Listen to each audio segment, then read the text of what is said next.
What we do here is go back.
What we do here is go back.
And there we go, we should be live. Hopefully everything is working.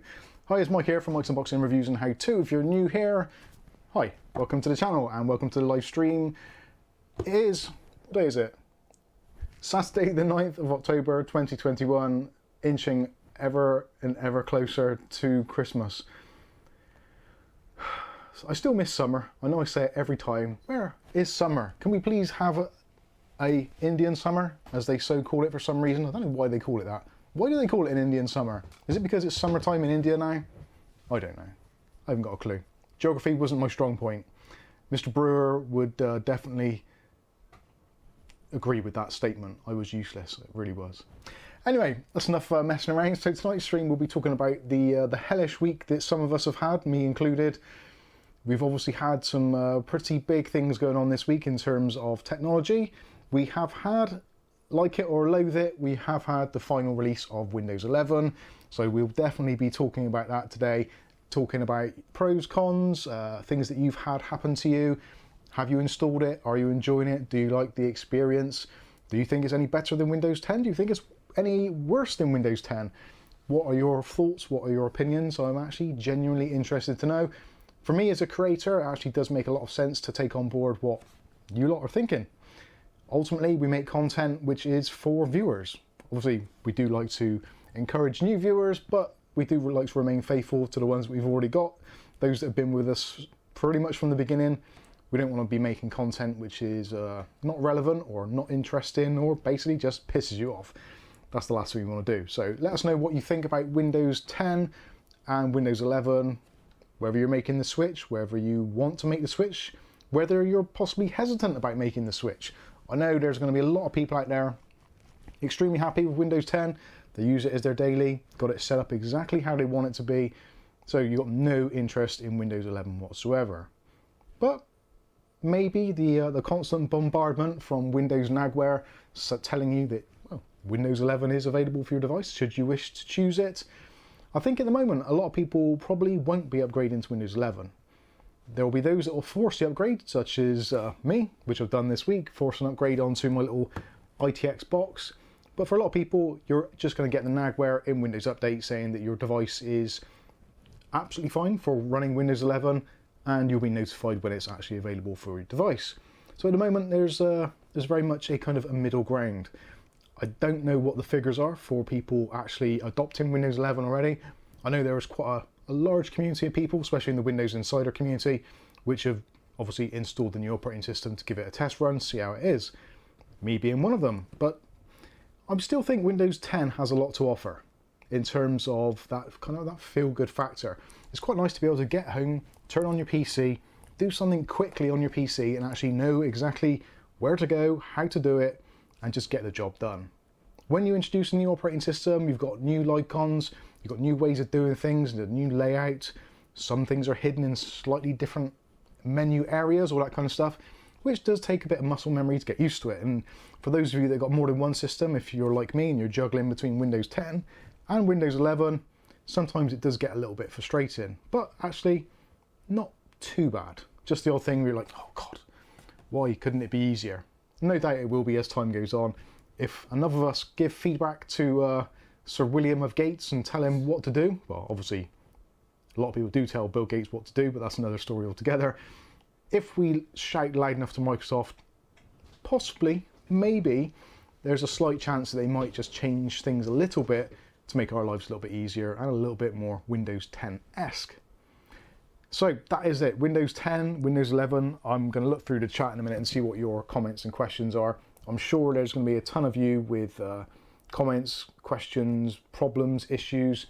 God knows, this week I've had absolute,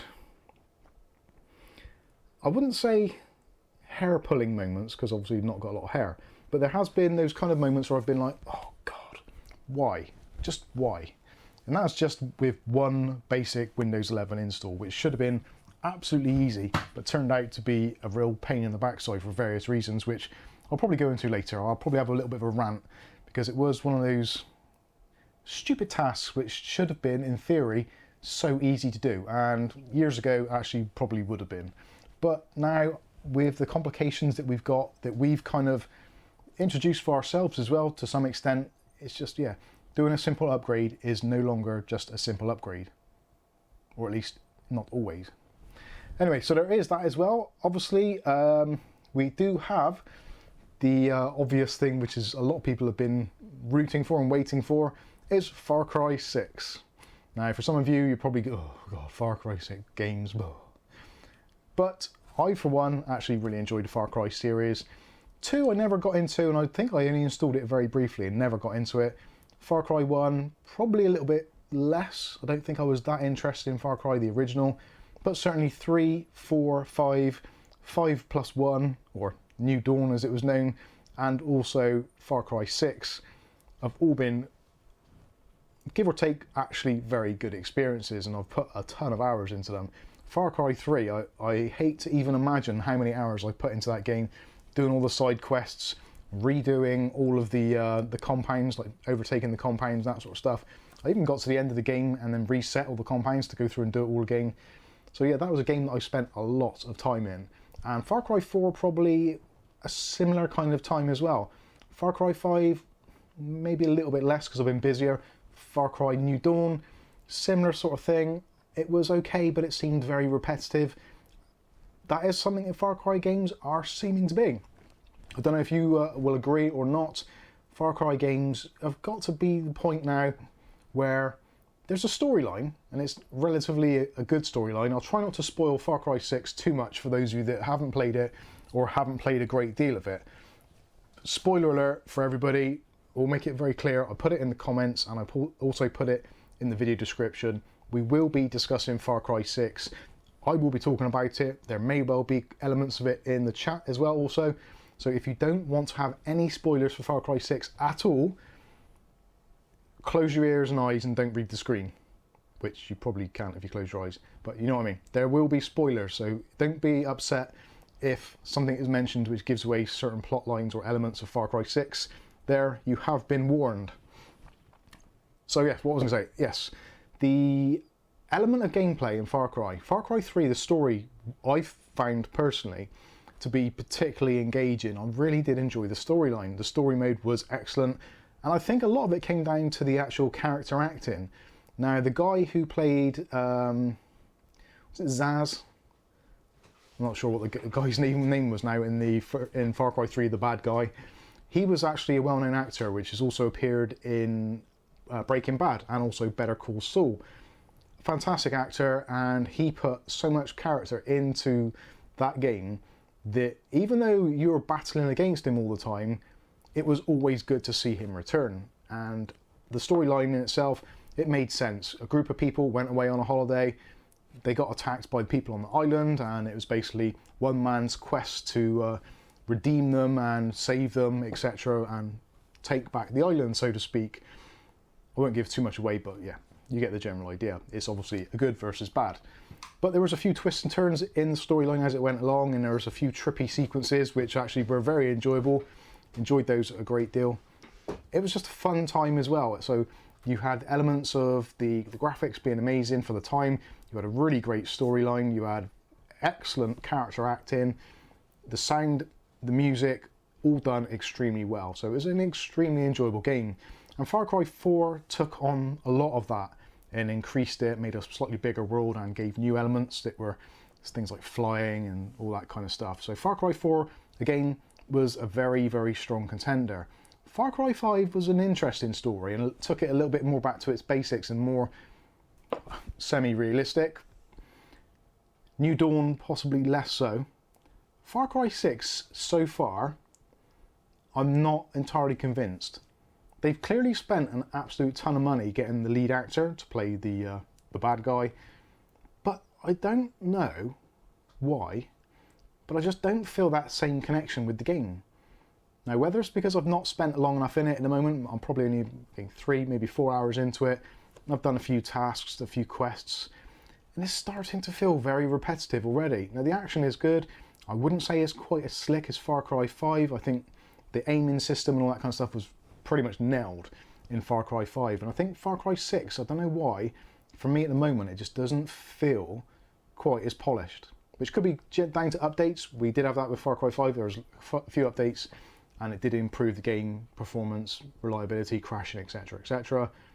So maybe it will get better. But yeah, I'm not too sure. At the moment, if I had to do a review of Far Cry 6, I would say it's just more of the same, but with less soul. It appears to have less soul. But maybe it's because I've not got far enough into it. Maybe if you have got far into it yourselves, please let me know and tell me that my investment in time, which time is scarce at the best of times, please let me know that the game does expand and does give you back that warm fuzzy feeling of actually doing something in a game which feels like it's actually rewarding rather than just aimlessly trolling across a map, doing quests and leveling up, which actually the leveling up part of it I don't enjoy either at the moment. Again, we'll talk about that in the chat and see what you guys are thinking about also. So there's the monologue out of the way. Let's say hello to some of you lovely, lovely people. So we've got Paul Bakewell with us. How you doing, Paul? Mr. Hantech saying, I've returned my 5600G, lol. Oh dear. That doesn't bode well for the rest of tonight's stream then. Got a Rally with us who's feeling a little bit under the weather. Hope you feel better soon, Rally. Who else we got with us? Jad 2016 says, hello there, people of the internet. Yep, there's definitely people out there. Stuart Cleary is with us. How you doing? Antonio.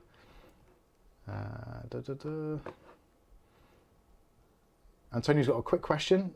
Good so far. A quick question so I don't forget. Why choose 5600G over 5700G? Well, we'll definitely be talking about that a little bit later on. And actually, we have recorded a video which goes through my trials and tribulations with this little box of tricks and this little box of tricks. It's giving me a headache now just thinking about it. I've actually had a headache pretty much most of this week due to this and Windows 11 and making decisions and cases. Why are computer cases so much of a pain? Why are they so much of a pain? I don't know. We'll talk about that later as well. Sky Stalker is with us. How you doing, Sky?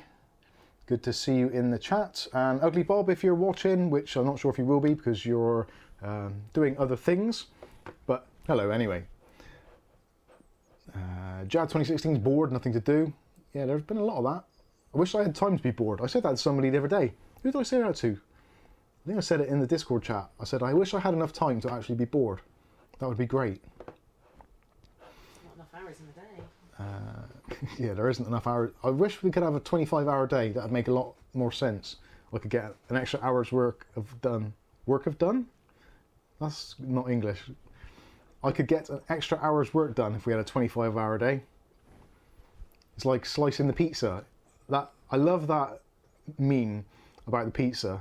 Like, if you had a pizza, cut it into 8 slices, could you eat all 8 slices? Yeah.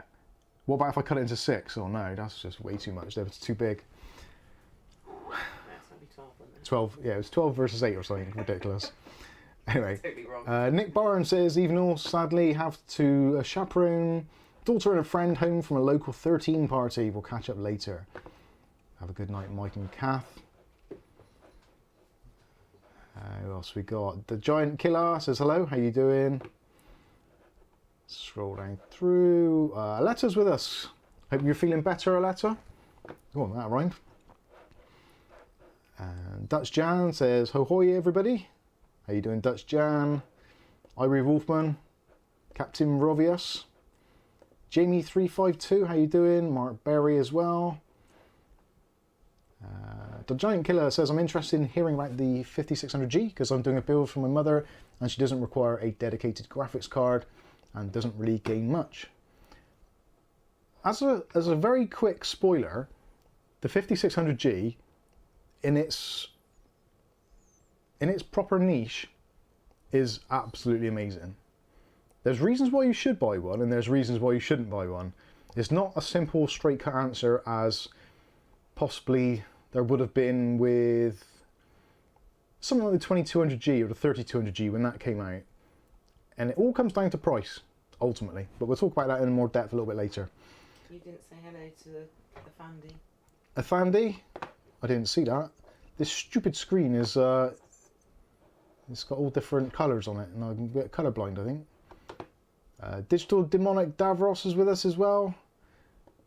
Welly Bob likes the Tunnel of Mub. Jamie said that one. Harry Hampton says hello. How you doing, Harry Hampton? That's a new name. Thanks for joining us on this rather dreary Saturday evening. Matthew Day's with us. Cold pizza and warm potato. You really are spoiling yourself. You're gonna have a Ferrero Rocher to wash it down later. Sky Stalker says live. Yes, I am. Hopefully everybody is at the moment, especially those watching. Jad 2016 says, guess who is 5 seconds late? That's probably likely to be me, I would have thought. It's a very strong chance it would be me. Fandy says, good evening to Mike and Kath. How you doing? And there's a super chat. Who's that coming from? That looks like it's Ugly Bob. It is. Bless you, Ugly Bob. Ugly Bob says he's busy working, but here's a £5. See you soon. Thank you, Bob. Appreciate it. As always, he's working hard. Bless him. On a Saturday evening as well. I suppose technically I am as well. This is work. Kind of. Ish. I'm in a very fortunate position to be able to call this work. I really am. Oh, and there's another one, but who's that come from? I can't see who's that's come from. Why does it not come up on my screen? Oh, it's frozen. Oh, I'm gonna have to fast forward through. Where's that? Trooper C. Thank you, Trooper C. 79 pence. God bless you. Thank you, Trooper C. For those of you that are wondering what the hell's going on, if there is a super chat that comes in, it sets off the disco ball. Obviously, you'll see your message on the screen and you'll get a little super chat logo underneath your name. And also, Kath has to get up and turn the light off because I still haven't got round, after all these years, I still haven't got round to programming it in IFTTT. Although, I guess I'll have to pay for that now because they've got paid options. But I could get it so that when that comes on, that turns off. But then getting that to turn on again after that turns off could be... Kath's ass needs the exercise, let's be fair. There's another super chat there from Digital Demonic Davros. It says, Far Cry 6 has different outcomes depending on which gender you play. Also, pay attention to the sun will possibly be for Far Cry or a offshoot. Well, that's an interesting one. And thank you very much for your... what's that? Australian dollars, is that? AES? Yeah, it must be. 5 Australian dollars. Thank you very, very much.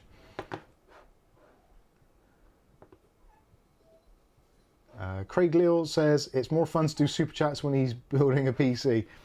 It is for you. It's less so for me.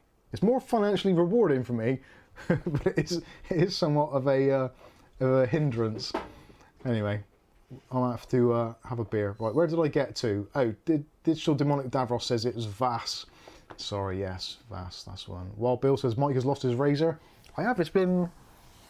I did have a shave a day or two ago, and it's just my fuzz has returned, unfortunately. Sad times. It's like a 48-hour shadow. Glenn's with us. It is a 48-hour shadow. Thanks, Glenn, says evening all. Mark Point says, hey, everybody. I think I've said most of the people. Wild Bill says, how's it going, peeps? How you doing, Wild Bill? Para WM says, there's still performance impact for gaming. Let them fix that first. Now, that's actually an interesting point. I want to know in the comments, have you installed Windows 11 and found any performance deficit? I've got to be honest with you, I've not noticed it on either machine. I've only installed it on 2 so far, as one is a fresh install, which is this one, and one is an upgrade, which was this one here, the streaming PC. And I've never actually noticed that there was any performance deficit. I know some people are saying it does happen. Sometimes I think things like that are kind of leaked into the press, where there isn't actually any justification for it. Now, I could be completely wrong, but it almost seems like it's one of those things where they're deliberately just trying to say something bad against it for no real reason. I would like to see it actually happen to one of my machines and actually be something which is tangible, so I can say, oh yeah, it's happening. But so far I've not noticed it. Some people will find as well, because of the way, I believe as far as I know from what I've read and in research so far, that the Windows 11 program, or the issue with it, is it does something to the fastest core. So depending on how your system setup is, if you have Ryzen Master, for instance, with an all-core overclock, all your cores are going to be the fastest cores. So the problem jumps from core to core, which doesn't seem to affect it as much. I think it's mostly for people who have got like a really stock configuration with precision boost overclocking on and using a heavily single-threaded task. Those seem to be the problems. Some people have said it's happening in Far Cry 6. I'll be honest with you, again, I can only tell you what I'm experiencing. Both the 5600G, my 3900X and the 3600 have all run absolutely fine and have given me what I would only presume to be the performance I should be getting. And in fact, I would say the 5600G was the one which surprised me probably more than the others. But anyway, we'll talk about that later as well. Mark Antcliffe says, evening all, forgot about the time. No worries, no worries. Rosen213 says, bought the 5600X in February, 280 GBP. It is a lot of money. It is a lot of money. Kenny D says, hi Mike and Kath, how you doing, Kenny D? Junior Thomas says, won't install Windows 11 until 2022. Is there any reason for that? Is there a specific reason for that particular time? Or are you just waiting for the kind of the early adopter bugs to be ironed out? Squid Elvis says, still don't see the reason for Windows 11. Not too much changes. Yeah, I'm kind of... at the same time, Stuart Cleary asked, what does Windows 11 do that Windows 10 doesn't? Is it faster? So Stuart's asking a similar sort of question there, so I can combine the two answers into one. So Stuart's saying, what does Windows 11 do that Windows 10 can't?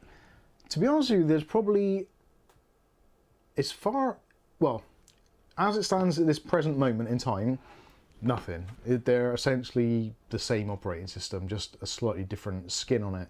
There is very slight performance enhancements under the hood, and if you're into using the Linux subsystem for Windows, that apparently is better, but I don't use that, so I couldn't say 100% yes or no. The things which do seem snappier is the actual operating system itself does, to me, feel snappier. It seems more responsive. File operations seem to be much quicker. Things like copy, cut and paste all appear to be faster in terms of my local network transferring from one machine to another. Now, there's obviously differences between machine to machine, so yeah, and where they are on the network, etc. But being that that was a Windows 10 machine, is now a Windows 11 machine, I did notice, the first thing I noticed when I installed it was sending screen recordings from here to the NAS on exactly the same network, cable, all that kind of stuff. It seemed faster and it completed tasks quicker. I would also say that Windows 11, in OBS especially, seems to be more stable, and that is on both the 5600G and also the 3000G with an NVIDIA graphics card in there, which is RTX 2060. So OBS seems more stable in Windows 11. Whether that's just one of those kind of weird quirks, whether it's actually in the operating system somewhere that it works better with streaming software, I haven't had enough time to test, and I've not had enough experience with it to say one way or the other that is the case. I will say that my Windows 10 machine, which is my daily driver over there, which is running the 3900X with the 5700 XT, even though I did a fresh install very recently, which some of you may remember me doing a video on, that machine is still being slightly problematic with just doing weird things. Like Farcry 6, for some reason, I cannot enable DXR. It will not let me enable it. The system is capable of it, as far as I can tell. There's no reason why it shouldn't, but it just will not enable DXR. So I can't do the ray trace stuff. And for some bizarre reason, OBS constantly crashes on there when doing screen recordings. Now, it is a fresh install, and I've done everything within my power to make it as clean as possible, and it still is playing up. I don't know why. Dave Aiken sent us a super chat and says, "Have some dosh, good sir." Thank you, Dave Aiken, and I have done your unboxing and review of your mouse at long last. It's only taken, what, 2 weeks, is that? A week and a half? I am rubbish. It's been very busy. Anyone to think Windows has come out. So in terms of, yeah, what does Windows 11 do that Windows 10 doesn't? I think it's a slightly less bloated operating system. There's kind of weird convoluted ways around the operating system, so not everything is in the places where you'd expect it to be. But I think overall, the things like the search function, so if you type something into search, the results appear to be much more valid or reliable, I suppose. Doesn't rely so heavily on Bing as a search engine. It relies more so on things actually in your computer, such as programs, files, images, all that kind of stuff. Whereas before, it was kind of like it just wanted to search on Bing. That seemed to be how it worked in Windows 10. So that, in my opinion, is better. The start menu being in the center, I don't know, arguably I like it personally. I've not shifted it to the left, some people do. I don't mind it in the middle. It makes very little difference to me. And actually, in terms of productivity, you could argue that being central in the middle is probably easier, because of depending where you are, if you're, for instance, minimizing or expanding or doing something in a window in that sort of top corner, you've only got to go half the screen across to get to your start menu. Whereas normally in Windows, you go in like you're a BG or something. You're going down there, up there, down there, up there, all the time. Because how's it go? Because that is the Windows 10 thing. So yeah, you've got start menu in the bottom corner, and then in the total opposite opposing corner, you've got minimize, maximize, minimize, all that stuff. So yeah, it's a time-saving thing, I guess. It's slightly easier, and yeah, Dr. Hex UK says that's actually a very valid point. On an ultra-wide monitor, it's better in the middle, which, yes, that makes absolute sense. And looking forward, we are kind of getting to the point where multi-monitor setups are becoming increasingly popular. One thing I don't like about Windows 11, I've got it now on here, is, yeah, some of the apps I don't like, but the... They're just having to use an app rather than a browser. No, that wasn't what I was going to say. The taskbar. The taskbar at the moment sucks because I can't see the time or date or anything on the taskbar on my secondary screen. It's on the first primary screen, so I can see that fine there. And also, if I wanted to open up, I suppose this is my use case scenario is very different from most people because I'm looking at that screen, but really that is my primary monitor. So normally people would probably have both butted up together so you can see both. So yeah, having the clock, time and date on one rather than the other, probably not such a big deal. But for me, it's just I would like the option to say, oh yeah, can I please have the time and date or those quick launchy type things on both monitors? That would be ideal. Yes, so other than those minor things, yeah, I suppose you've got more support for DirectX 12 baked into the operating system. Other than that, I don't really see there's anything else. I'm really not sure. Arguably, when games improve and they actually start coding for it, you've got direct access memory, or direct storage it is for games, so games can talk directly to the SSD and the hard drive and graphics card, all that kind of stuff. So there is that to it. The one thing which I don't like, which I think is going to be a bigger problem as going forward. At the moment, everyone's a little bit kind of like, woo, Windows 11, yay, it's new, shiny, new installation, woo. I think TPM is going to become a real pain in the ass, quite literally, and I'm not entirely sure. There's two ways of looking at TPM and secure boot and all those kinds of technologies and encryption. If you are a good guy and everybody else in the world is a good guy, then it's a good thing. But as we know, in the world, there are good guys, there are less good guys, and there's downright bad guys. So if people start taking advantage of TPM for whatever reason, so say for instance, your Steam account, for example, becomes locked into a TPM regime, it's quite easy for them at some point to say, no, your TPM is not valid, or you cannot use this particular Steam account on this many computers. You can only use, like with Apple, when you sign into an Apple account, if you've got a certain amount of devices, you can't have that account on, I think it's more than 5 devices, maybe 10 now, but it always used to be 5 devices, and you'd log in on somewhere else, and it would say, this, you've used up all your activations, blah, blah, blah, please sign out of your devices, or please sign out of whichever device you're not using.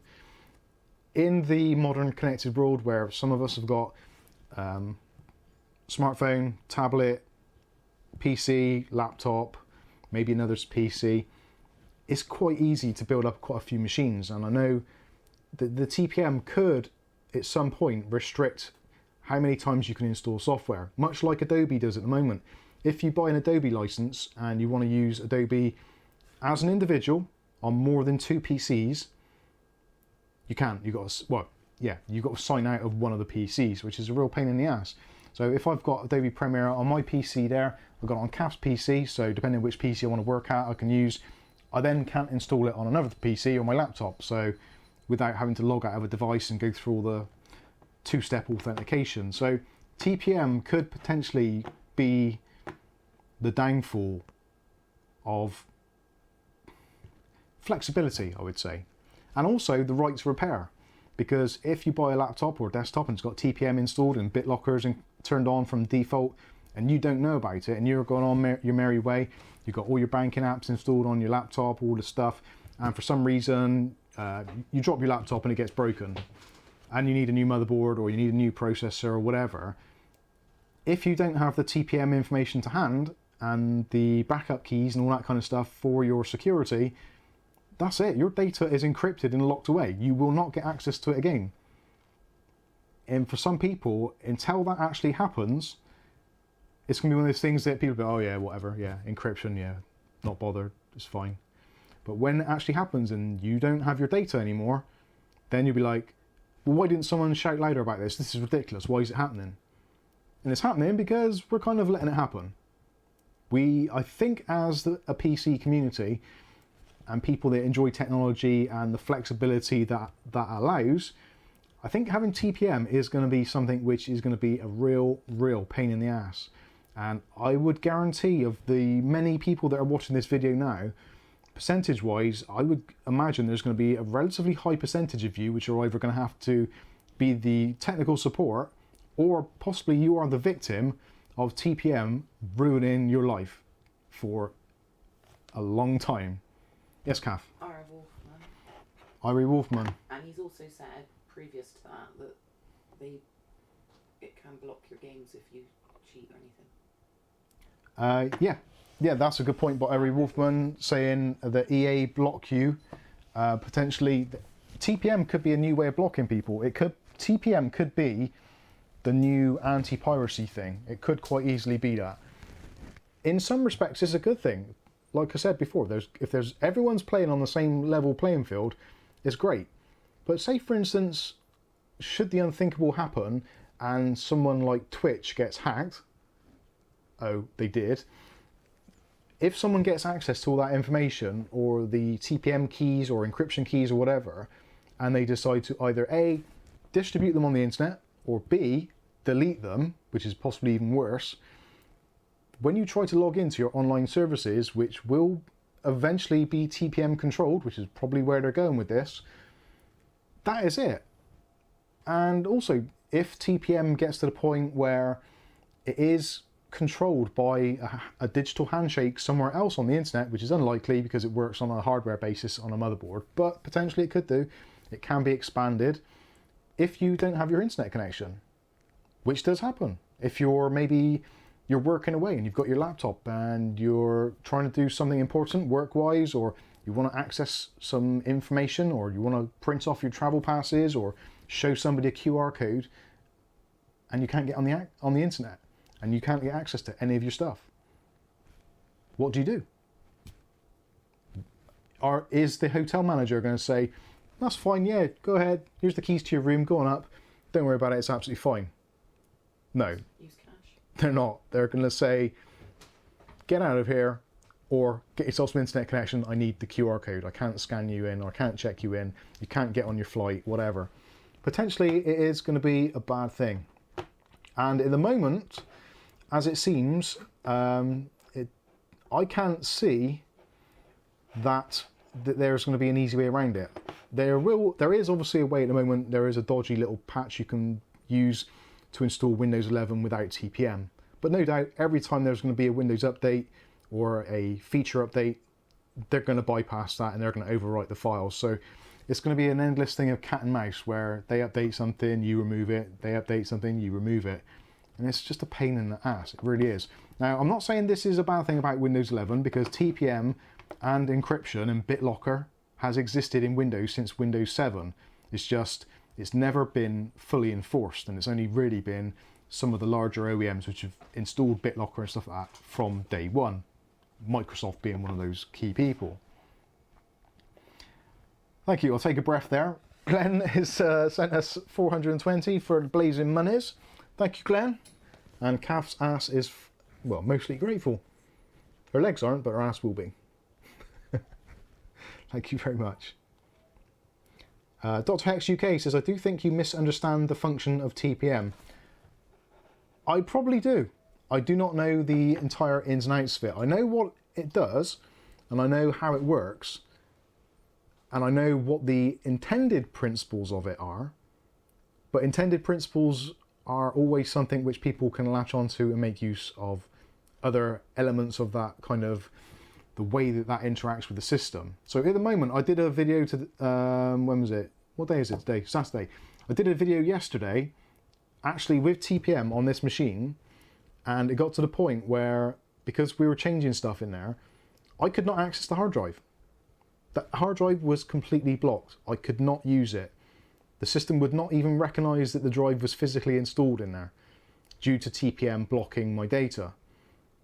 And at that point, I didn't have a key.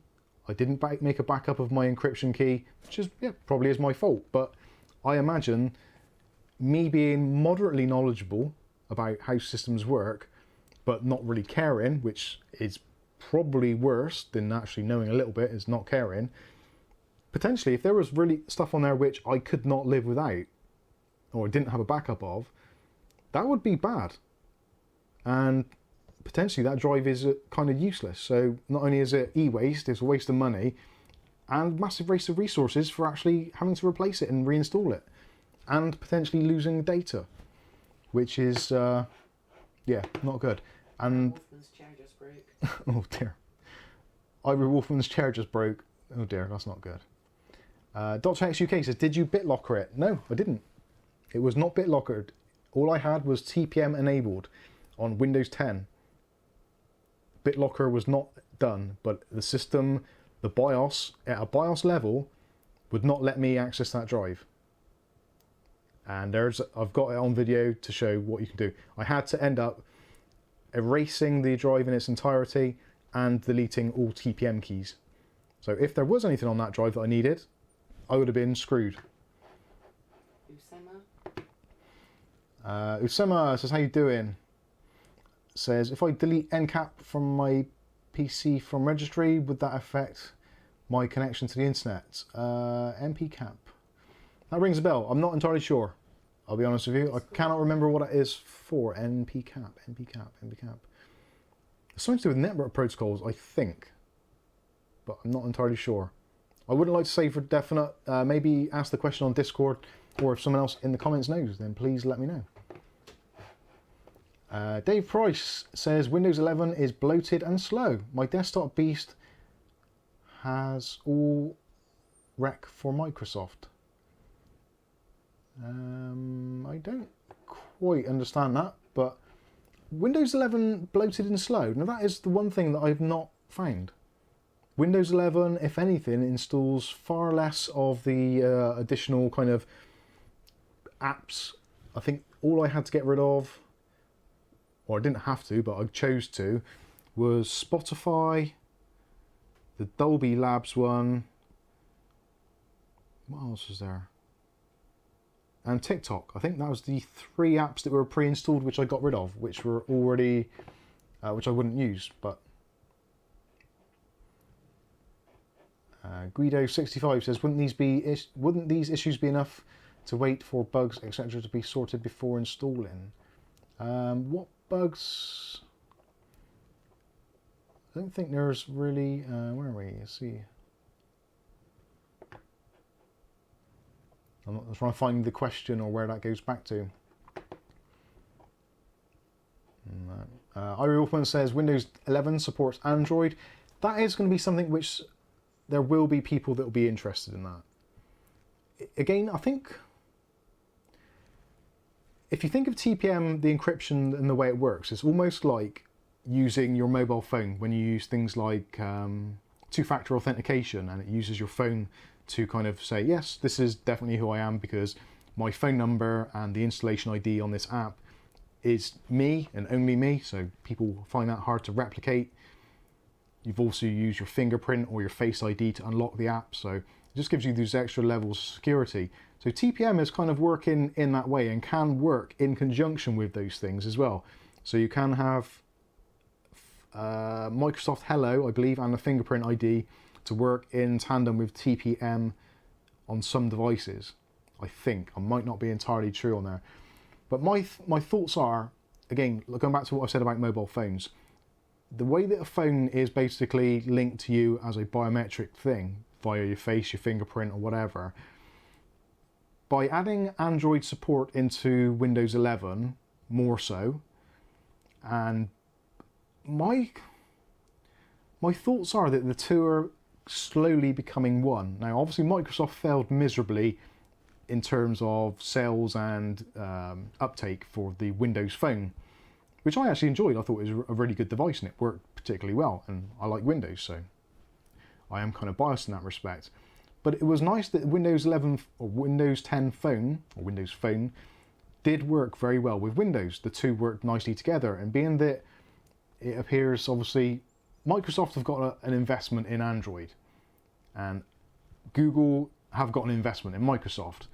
So it wouldn't be kind of totally off the wall to think that at some point, if all the kind of little things kind of gradually creep together, that your Windows itself could just run on anything, and Windows as an operating system would no longer be a thing. It would be a kind of a mismatch of Linux, Android and Windows all kind of mashed together with some weird biometric lock.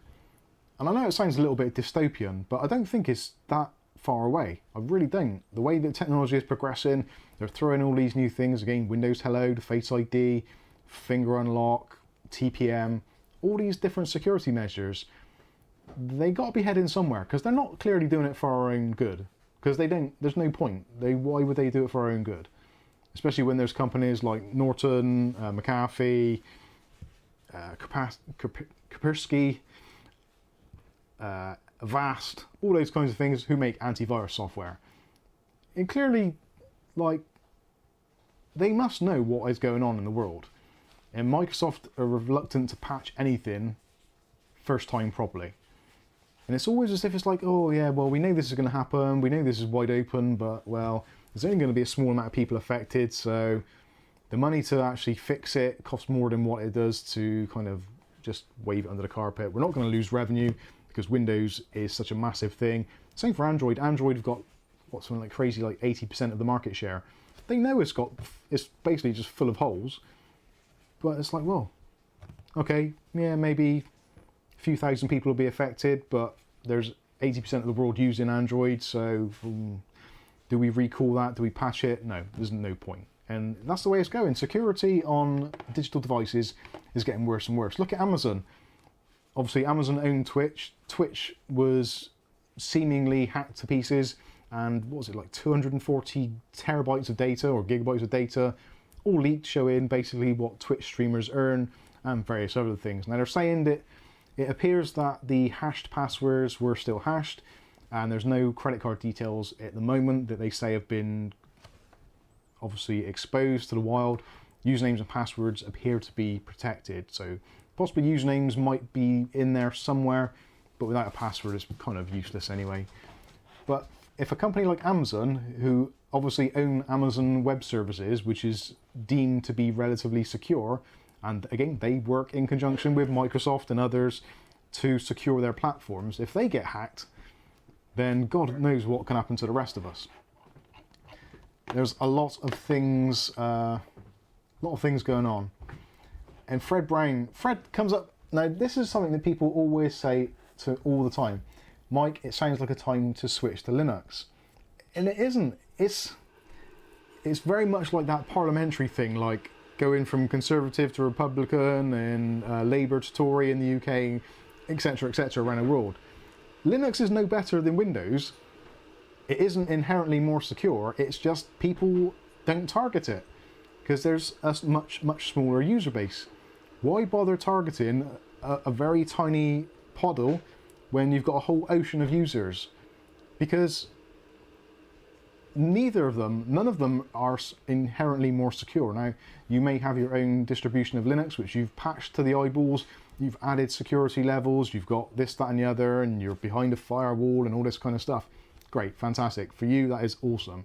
But for most people, installing a computer system, they're not going to go through all that stuff, and they're not going to keep it updated every couple of days, weeks, whatever. Not going to happen.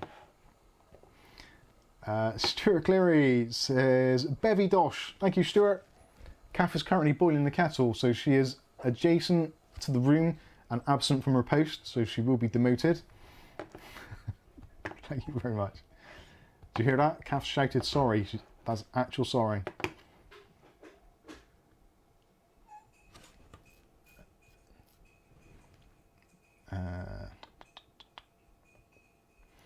There we go. Ivory Wolfman kind of sums up some of it. Linus tried to install Linux. He bricked his system. Linux is okay, but it's a lot easier to mess up and not for the typical PC user. Which is something I've been saying all along. It's one of those things that if Linux was inherently more user-friendly and it was tailored down so rather than being sort of, I'm sure there's at least 100 different versions of Linux out there, if not more. I'm showing my ignorance here. I'm being completely honest with you. I do not know how many different distros there are. And if you go through time, various distros which possibly haven't been updated, etc., there's probably thousands of them. Whereas with Windows, there's 20 versions, maybe 30. And with iOS, obviously a lot less, 13. So having a much wider base of different types of file system to look after. Same goes for Android. There's so many different flavors of Android out there. Trying to patch that and keep that all secure is exceptionally difficult. Think of it if you've got children. If you've got one child and you go to the zoo, if your child walks off, you can keep an eye on them. You've got 5 children, you go to the zoo and they all walk off in different directions. Which one do you save from the lion's den? It's that kind of thing. And I know that's a kind of crude way of saying it, but you can see where I'm coming from. If you've got a lot of different things going on, having to support each one becomes obviously considerably more difficult, which is why many people choose Windows, many people choose iOS, because they know that they're going to be relatively well catered for. If you go outside of that scope, maybe if you've got an Android phone, probably less so, but going over to the other side into Linux, it is a massive, wide world. It is the Wild West of programming. There's going to be great installations, there's going to be great distros, but conversely, there's probably going to be a couple of distros out there which have got spyware or malware in there, which you never even know about. So security is a weird thing. Matthew Day says, is TPM security for the user or security against the user? Well, that is my concern to some extent. As it stands at the moment, TPM security is theoretically security for your device. So best case scenario for TPM, you've got a laptop which you're traveling around the world, you've got an encrypted drive on there with BitLocker, and for some reason you go to the toilet, you come back, your laptop's gone, it's stolen, or you've left it in the toilet, bathroom, whatever. Basically your device is gone. Now TPM in that respect will not allow anyone to access that drive if you lock it, or you haven't got a password for the machine, etc. Your drive is encrypted. So if they take that drive out, physically take a hard drive out of your device and put it into another device to try and read it, the drive is encrypted. So unless they can find your encryption key and the method of encryption, etc., it's an extremely difficult thing to do.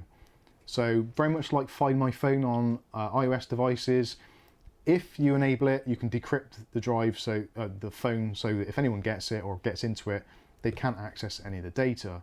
Now, you're kind of writing off the device, but that is kind of the worst case scenario. And TPM essentially comes from things like the CIA and all that kind of stuff, where they knew that their agents were leaving laptops and devices where they shouldn't do, and they were getting taken away. So they devised encryption so that people couldn't crack drives to get the information off, to get all that kind of stuff. High security stuff, and obviously it's filtered down to us, the end users. Yes, Kath? Pixelated dreams? What about Question.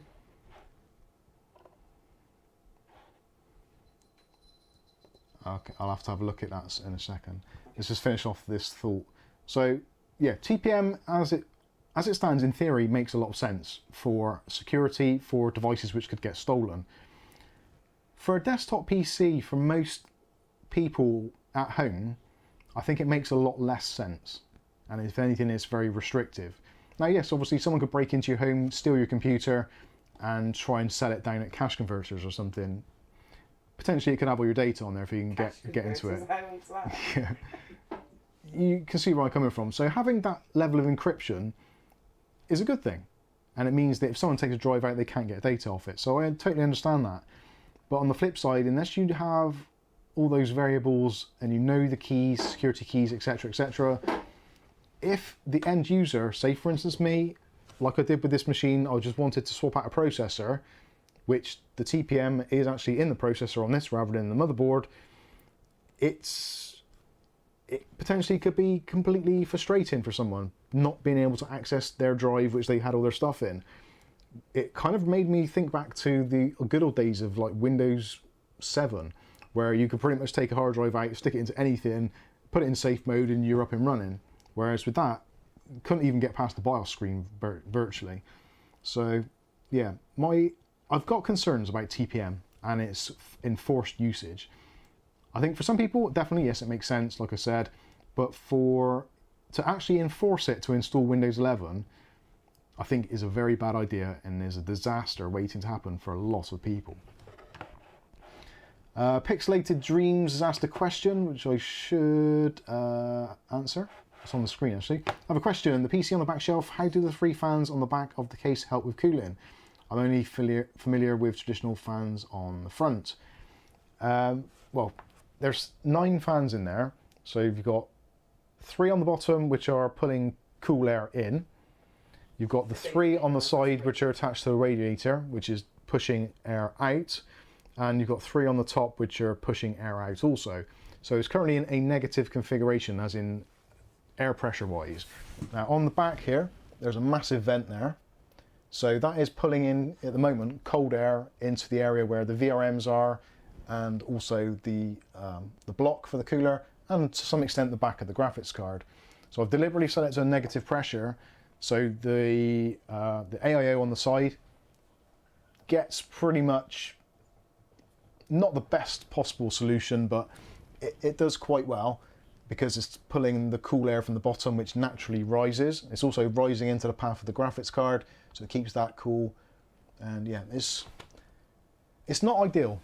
I'll be honest with you, it's not ideal. I would have preferred to have 3 fans on the side blowing inward as intake, the 3 on the bottom as intake as well, and the 3 on the top being exhaust, and then any additional positive pressure being pushed out through that section there. That is one of the things which, actually funny enough, that we recorded a video this week about a new case from Colink. Colink's Unity Code X, which is not dissimilar design to that, but it's a bit bigger, so you can get more fans in there. So it's a 10 fan setup. And I was in the same kind of area thinking, actually, does this make sense to actually populate all of the fan holes with fans? And it probably doesn't, to be honest with you, but I do like the look of that. I think the PC does look nice. There's something very unusual about it. It's not a traditional kind of style desktop. Hopefully you've learned something there. I possibly have, and also cracked my neck at the same time. Right, where did I get to? What should I? Let's see what people are saying. Dave Price says, oh, I can't see that one you said. I love that. Dave Price says, I have TPM and Secure Boot. I do on here now, not by choice though, sadly.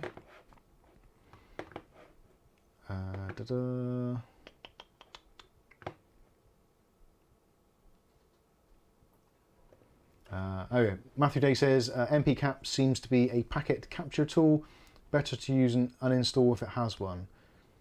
Yeah, I'm not sure what that is for. Is that something to do with packet management? If you've got an MSI motherboard, is it part of their software to kind of even out the flow for data? I could be wrong.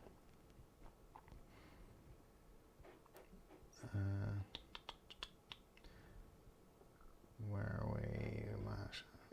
Ordinary Dude says that 5600G is perfect for Linux.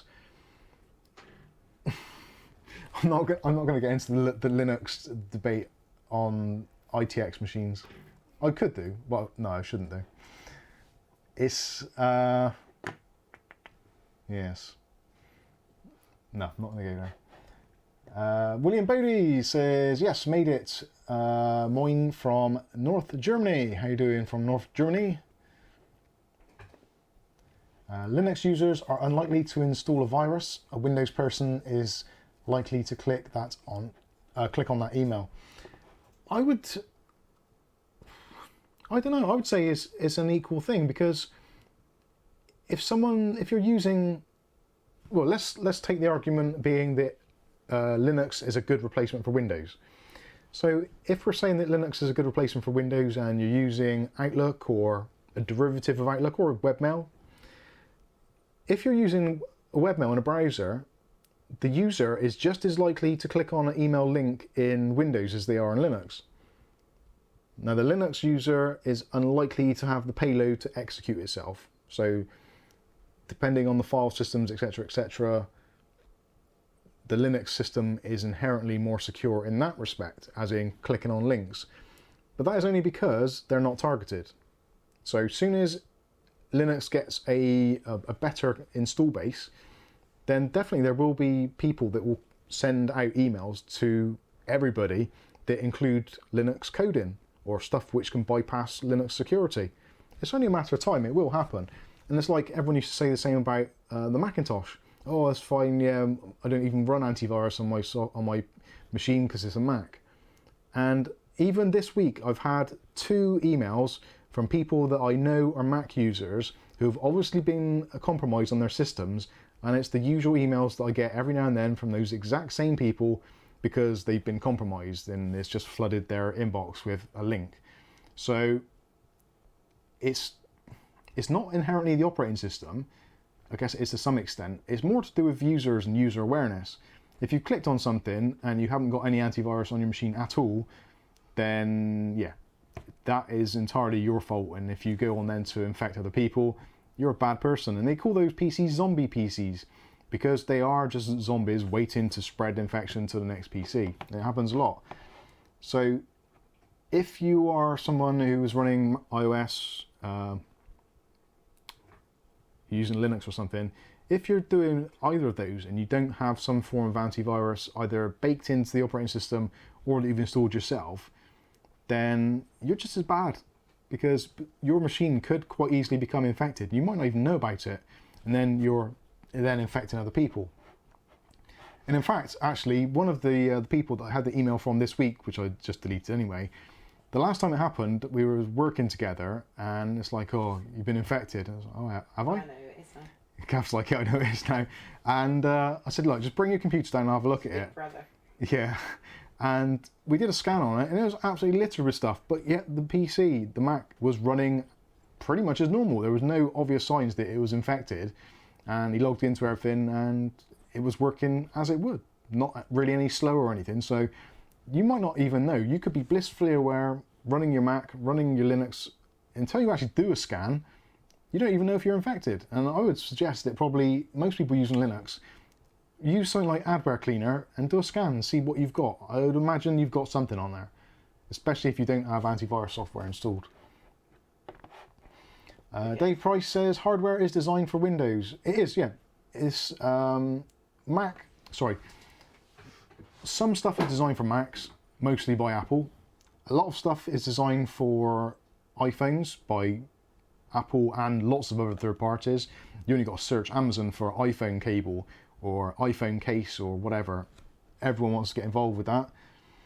Again, because it's a targeted market. If you're a company and you're designing something, so in terms whether it's an app, whether it's a Fitbit, whether it is a phone cover, a speaker, case, Bluetooth device or whatever. If you're designing something and you're saying, right, okay, who are we going to target this at? We're going to target it iOS. Then you write all the code and you get the iOS badge on your device. People know that they're going to buy that and it's just going to work. Whereas, like with Fitbit, if you buy it, it says it's compatible with iOS and generally it's going to work. If you go out and buy an Android phone and you try and install it, it will say actually in the description for Fitbit, not tested on all Android devices. It is tested with this device, and it goes through a few devices which actually has been tested by them in their laboratories. So again, they can't test all eventual outcomes. So you could say, right, okay, I'm going to get me Fitbit, I've got my Android phone, go to pair it, and oh, it doesn't work. Must be something wrong with it. And no, it's just, it doesn't work with that device. Simple as that. So then you've wasted your money because you've possibly saved a few quid, or you've gone for the kind of the easy option of getting an Android device. Whereas if you wanted an easier life, you could have just bought an iPhone, an iWatch, and you're off to the races. Never have to worry about it. Anyway, I'm going off topic now. Irie Open says most are scared to use a screwdriver on their PC. Installing Linux is not the next step. No, I think you're absolutely right. it is, even for me, I'm relatively experienced in building and maintaining PCs, but Linux scares the hell out of me, it really does. Because I know that if I install it, I do not know enough about it to reliably look after it and maintain it, and to obviously then recommend it to others. Whereas with my Windows PC, it does have its flaws, it is in bed with the devil, but I know I can just use it, and pretty much any software which I want to download, I can download, and within reason it's going to work. Whereas if you go for Linux, there's drawbacks, there's stuff that won't work. Yes, you can use a hypervisor, or you can use a virtual machine, or Wine or whatever, so you can run in a virtual machine, but if you're going to do that, you might as well just buy a Windows box. Moving on.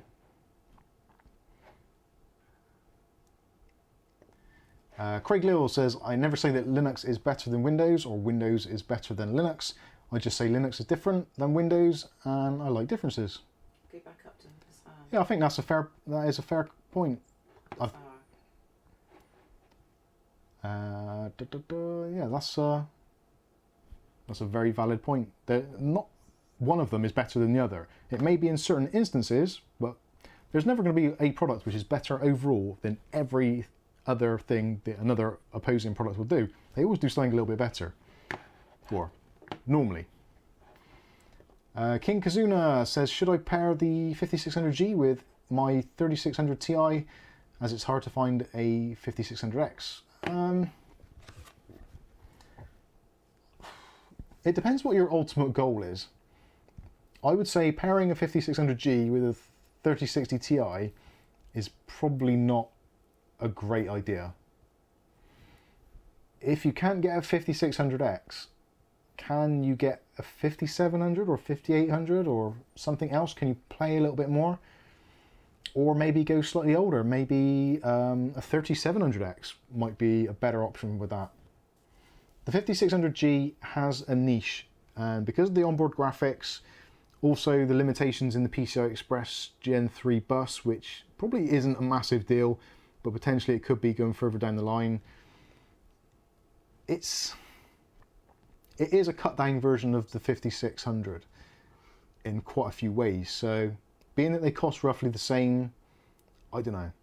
I would always struggle putting any of the G series CPUs with a graphics card, if that is the intention. If you've already got the graphics card and you're looking at a chip with onboard graphics because you can't get anything else, that's a tough one. I would look at other options, even a used 3600 just to get you by. A used 3600 in that combination would probably be better and save you money, probably about £100. Well, at least it would in the UK. Mark Point says TPM is only there to make sure Microsoft gets every penny of their profit. Yeah, I don't know. That's the thing. I don't think that Microsoft really stands to make much money unless they held everyone to ransom with their TPM codes, which probably they couldn't. Maybe they could, maybe they couldn't. But I don't see Microsoft themselves don't really make any money on it. I think they've probably been pressurized by an external force, whether it be the military, whether it be the government or whatever. I would say that there's been some pressure elsewhere externally, because it doesn't make sense for Microsoft to enforce TPM. I think it is external pressure which has pushed their hand on that. I could be wrong. It has happened before.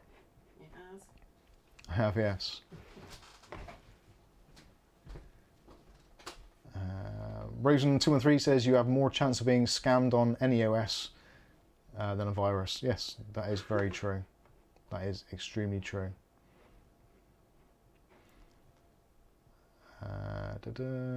Fred Brown says, King, I found a 5600X dirt cheap on eBay. Funnily enough, actually, Dave Aitken, we're having a conversation this week, and he sent me a DM.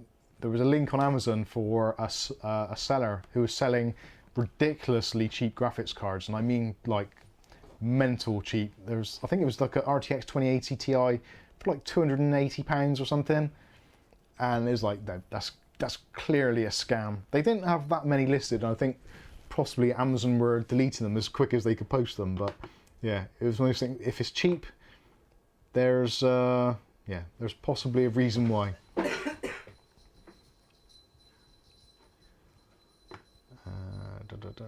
Where else? Right, what else have we got? The Ordinary Dude says, take a basic machine and run Linux on it to tinker and learn. You can't expect to have a usable level of skill and comfort if you never run with it.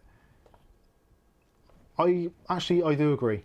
But the whole point is, I've got a machine which I can use to tinker and use on a daily basis, and it is a Windows machine. I don't feel that I've got a reason to use Linux, or to even learn it for that matter. From a standpoint of technical support, it would be handy to have another operating system that I know how to use and to kind of get to grips with. But I don't know. I've always been put off with it even from the very early ages in the 90s, like late 90s, early 2000s. It was always an option that was on the table, and actually a company I worked for, one of the key coding guys, he built all of the software that we used for the whole business on Linux and made up most of it himself. I think probably he borrowed source code from other apps and basically put his spin on them, but essentially that is what he did. And even looking at the coding that he was doing then, it was like, I don't understand coding. I can look at a screen of code and it makes no sense to me whatsoever. I find it extremely difficult to learn that kind of stuff. So if I can't do it in a graphical user interface and it doesn't make sense to me straight away, or I've got to start Googling stuff to get help on how to do kind of basic tasks, I'm out. I have not got the time for it. It's just a bad way to be, really, but ultimately at the end of the day, we've all got a certain amount of days, and we've only got a certain amount of hours and time, etc., etc. Learning something new, unless you've actually got a real passion for it, I think takes, well, it will take a ridiculous amount of dedication if I didn't have a passion for it, and I don't think I've got that level of dedication to do it. I really don't. Maybe one day. Maybe if Microsoft screw up Windows 12 or 13, then yes, it might happen. Irie Wolfman says, Windows isn't 500 per license anymore. Most pay 25. How do they make money is beyond me. Well, there's two things there which I can educate you on slightly. The first one is don't pay £25, pay £5 from premiumcdkeys.com/mikesunboxing. Yes. Quick 5% off. You get a percentage off of that, 7.5%. How do they make money is beyond me. Ultimately, with any product that is either free or extremely cheap, if it's free or cheap, you are the product. And that is how they make their money. So things like telemetry in Windows, and also the fact that if you're on a Windows machine, there's a reasonably strong chance you're going to be using Windows software. So you're going to be using things like possibly OneDrive, possibly Microsoft Edge, more than likely you're going to be using Word, Excel, PowerPoint, Outlook, etc., etc. All of which kind of, although they say they don't, they know what you're doing. You only have to talk these days in your house. We've got the Google Home devices. Hate it. Absolutely unbelievable levels of conspiracy level kind of listening to you. But we've all been there. If you've got any device, even your trusty iPhone, you can be chatting away about anything. The next thing you do, you fire up Facebook or something like that, and you'll see an ad for that exact thing which you've been either looking at, talking about, or whatever. Or even thinking. Yeah, sometimes even thinking. I've actually had that. I was thinking, what was I thinking? Oh, I was thinking about a loft hatch, because we need to do stuff with our loft. Now, I have been talking about the roof in the house, but I've never said outly, I don't think, about a loft hatch or getting a loft ladder put up. And I was looking through, I was like, oh, loft ladder, yeah. So they've got some crazy levels of stuff. Whether they're monitoring my brain somehow, I don't know. There is always that potential. But yeah, these devices are what pay the bills, because targeted marketing, Microsoft, Google, all of them, they sell that information, the demographic information. It may not be personal information about you, but it's demographic information, and that is worth money. because people don't have to spend millions of pounds advertising on TV to capture a massive segment of the audience when they can target their marketing down to a very niche viewer who is actually likely to be interested in the product. Stuart says, do you recommend Google devices over Alexa? Sorry to say both of those words out loud. Oh, thank you for the super chat, by the way, for the €5. I should mention that as well. Muchness, really, isn't it? Yeah, I personally prefer the results from Google. As much as it pains me to say that.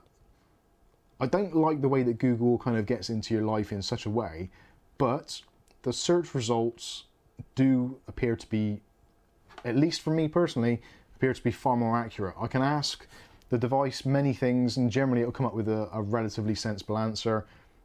Also, if I use a Google search, normally the first couple of results will be the one that I'm actually interested in and will click on.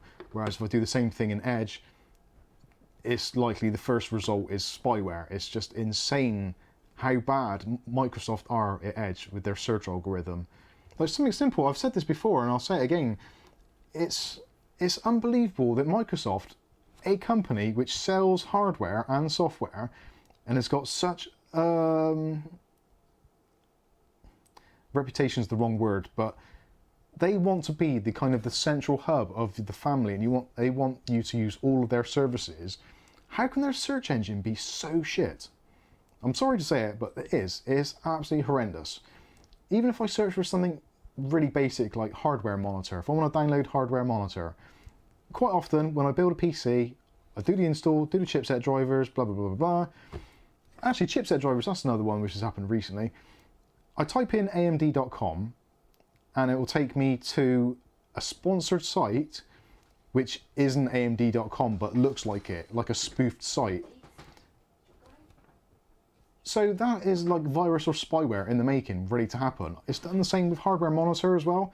CPU ID has done exactly the same thing with that as well, where it's taken me some other bizarre site which isn't even theirs, but it's there in the top results. Most people will rely on those search engine results to click on. We all do. You type in your thing in your Google bar or wherever it is, you get your list of results. Normally you don't really scan through a great deal, you probably read the first couple of lines and you're like, oh yeah, cool. You hope and pray, or at least you assume, that if they're ranking at the top of your search results, they're going to be relevant and they're going to be trustworthy. And I hate to say it, but Microsoft, you've let us all down. Your search engine results are horrendous. Bing is an absolute abomination. It really is. The best thing that they could do would be to nuke Bing and Edge altogether and start again and just use Google. Do some sort of cross-party licensing agreement and just rebadge Google. That would be the best thing. It's ridiculous. Anyway, so yes, I would recommend Google devices over Alexa. I would love to be able to say that Microsoft devices are better and more reliable in the search engine and stuff, but they're not. Look at Cortana. Cortana was horrendous. Fun to use, but useless. Ordinary Dude says, no reason to learn Linux, telemetry and TPM maybe. The thing is, telemetry is in every web browser. It doesn't matter the operating system. If you install Chrome, or you install, oh God, what's the other one? Safari. You install any browser on your machine, there's your telemetry data right there. So it doesn't matter what OS is on. You could be running it on a potato. You could run it on a Raspberry Pi for that matter. It doesn't matter. The operating system itself, yeah, they might do some telemetry. Microsoft does, they've been open about it and you can reduce that a little bit. You're not any more secure using Linux or Raspberry Pi OS or any of those things. If you're connected to the internet and you're actively using the internet, you are the telemetry data and you are giving that data away. Every website that it goes to and says, do you accept cookies? How many of you go through and select which cookies you want to accept? Kath does, because she's slightly mental, but most normal people in the real world will just click accept all. And I would guarantee that out of the however many people are watching, 100 odd people, so talking of 100 people, a percentage, ideally, I would say probably 75% of you, if you're honest with yourselves, more times than not, you'll click on accept all, and possibly the percentage is even higher than that. We are all the products. Mark Point says never accept cookies.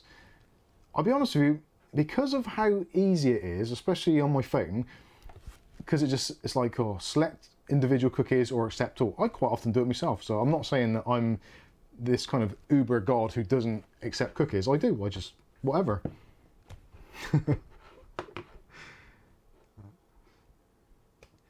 Rosen213 says, I'm not a fan of either Google or Alexa. Don't see the need to use them. I don't. They're nice to have. You keep putting it back. I do quite often use it, especially for in here in the studio lights, because it is a pain in the ass to get up and change them over. If I had a remote control, it'd probably be doing the same thing, but it's quite nice that it's all integrated. Come the winter, when she turns the telly on instead of when it gets hot or when it gets cold, it's quite nice to say, hey, turn the heating on or turn the heating off, that sort of thing, rather than me actually go out to the thermostat and do it, or open the thermostat on my phone. But the option's there either way. Hate it. Power WM says 95% Mike. Yeah, it probably is actually. Jabant1 says Edge search is about as good as search filters on Amazon. Yeah. Amazon search engine, again, is awful. I used to always be, Kath used to always like using Amazon and I was always eBay. And I was like, she's like, oh, just use Amazon, it's much better. It's like, yeah, but the search engine is absolutely hideous. eBay's search engine is much better because you can tailor results down and you can generally find what you want. And I'm getting to the point now where I'm using Amazon more and more, but the search engine is still horrendous. And I'm using eBay more and more. Someone says there, Bing is absolute horseshit. Thank you, Andy. I agree.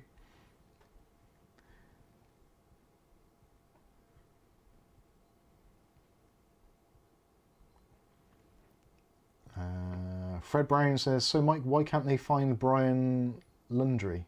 I don't know. Who's that? I'm being ignorant here. I do not know the answer. Sorry. K Nuke says, hi Kath and Mike, enjoying the stream. Thank you very much. Ian W says, I'm still using the yellow pages. Have you got a copy of Fly Fishing by J.R. Hartley? Type in, but it was too much. Tatch says, I click accept them always. Yes, get in. Click, click, click, click.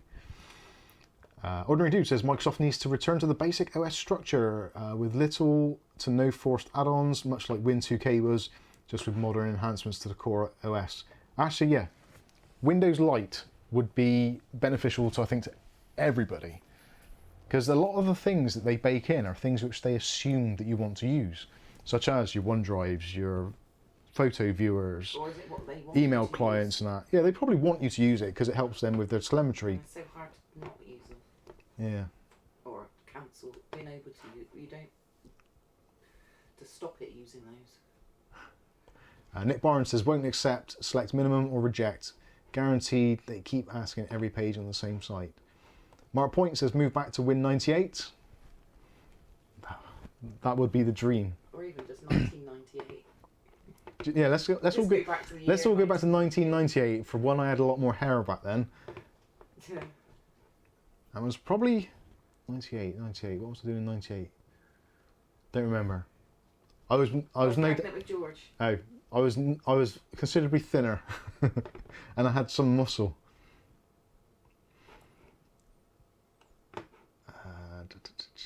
Dutch Jan says all people have become lazy. They have. We all have in our own little ways. We've got used to this kind of luxury lifestyle, which we pretty much all lead, bar a few. The majority of people do kind of have a relatively pretty luxurious lifestyle. Oh. What's that, Cam? William Bodie. Mm. Tell him I've made him a newbie so he can go in Discord. William, you can now get onto Discord. Sorry, I've been told You've to got to tell you. click the emoticon to agree to the rules, but I've done it for you. Rick H says, I miss Windows 2K Professional. I think actually, of all the operating systems, Windows 2K was probably the best of the bunch in a lot of respects.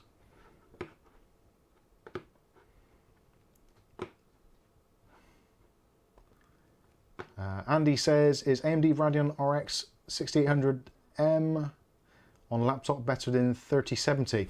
The laptop graphics cards are a mess. Number wise, it doesn't even make a difference now with the numbers. It used to be like a 50 was good, 60 is better, 70 is better again, 80 is great, 90 is amazing. Whereas now they've used the kind of the model numbers, but then they've put different thermal limits on them. So you could potentially get a 3050 which was faster than the 3060, depending on the thermal limits imposed on it. It's really, really weird. They've got like the max Q versions, all that kind of stuff. I hate graphics cards in laptops, full stop. I used to not mind it too much, but these days it's just got way, way out of hand. Don Dima TV says 98, I was 3 years old. God. Stuart Cleary says 1998, I left my 9-to-5 job and went self-employed. Good for you.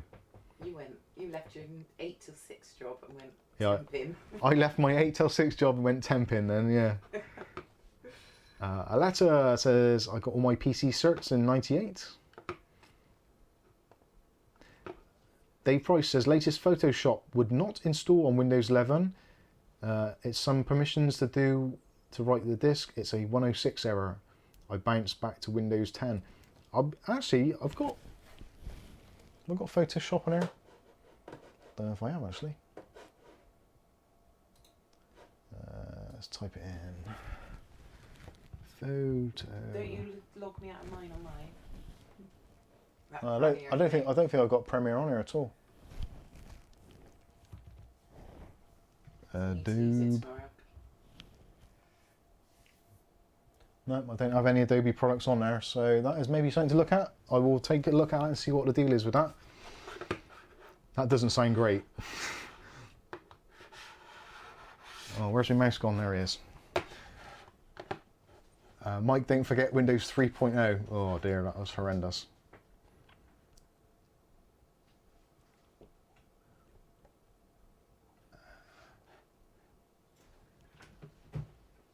Mark Point says, I miss hating Windows ME.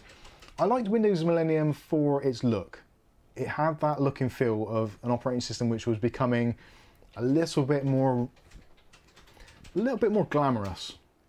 Windows 95, Windows 98, Windows 98 SE were all kind of a little bit drab, a bit dull. And Windows ME came along and it was like, ooh, this is a bit new, a bit fresh and a bit nice looking. It was a shame it was buggy as all hell.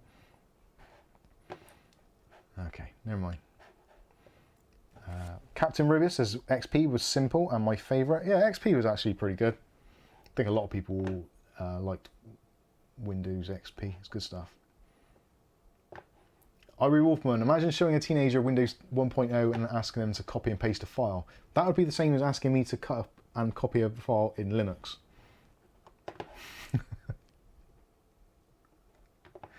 Windows for work groups, God. Photoshop won't print in Windows 11. Oh God, thank you for that, Nicholas. I'm gonna have to do more, I think, on my Windows 11 box. See what the deal is. Actually, let's talk about my Windows 11 box. Oh, actually, before we get started on that, the Razer Death Adder actually arrived finally. That turned up today. I wasn't expecting it actually. I thought it was going to be another week or so. I've not ever owned a Razer keyboard or mouse. I know George has had a Razer keyboard, I think. And you've repaired the mouse. And I've repaired. Or tried to. No, he didn't have a Razer mouse, I don't think. No, it's Logitech. Oh yeah. So this is actually probably going to be the first time I've ever used a mouse from this particular brand, at least knowingly. So let's see what it's all about. Job on your beard. No, it didn't. No. Thank you, Irie Wolfman. No, it didn't. So I like the packaging. It's got very unboxer-friendly packaging. That is appreciated. Not the simplest, but not bad. Let's move this to one side, actually. And let's do the top down. Oh, and get rid of that. Boom. So, that is... It's quite a big mouse, actually. Is it still £8? buttons on the side. I'm not sure if it's still £8 or not. I think it went up, didn't it, quite soon after they sold out. Oh, that is quite nice. How many pads? It's got a nice big shiny pad on the back. A couple there. They got plastic coatings on. I'm not sure if they have or not. Don't want to skag it just in case. Can't tell. Anybody who's got a Razer mouse, do they come with little plastic bits on the feet, or is it ready to rock? No, it's £22 now, Kath was saying. The cable feels really nice. That's got a really nice anti-snag, fibery kind of cable, or what do they call that? Sleeved cable. Quite thin as well. That does feel quite nice. It feels a lot like the Asus Tough Gaming M3, which slightly more ambidextrous. The wheel feels very similar actually as well. Yeah. Nice and clicky. Where would William Bodie go to ask questions about RAM? Tech chat or tech support. So yeah, not bad. Oh, even has a little cap over the top of the USB stick. And it's green, color-coded green, like Razer products. I quite like that. That's quite a nice mouse. I don't know if I could use it as a daily. It is definitely more suited to right-handers than it is to left. It does feel quite nice though. Yeah, really clicky, nice buttons.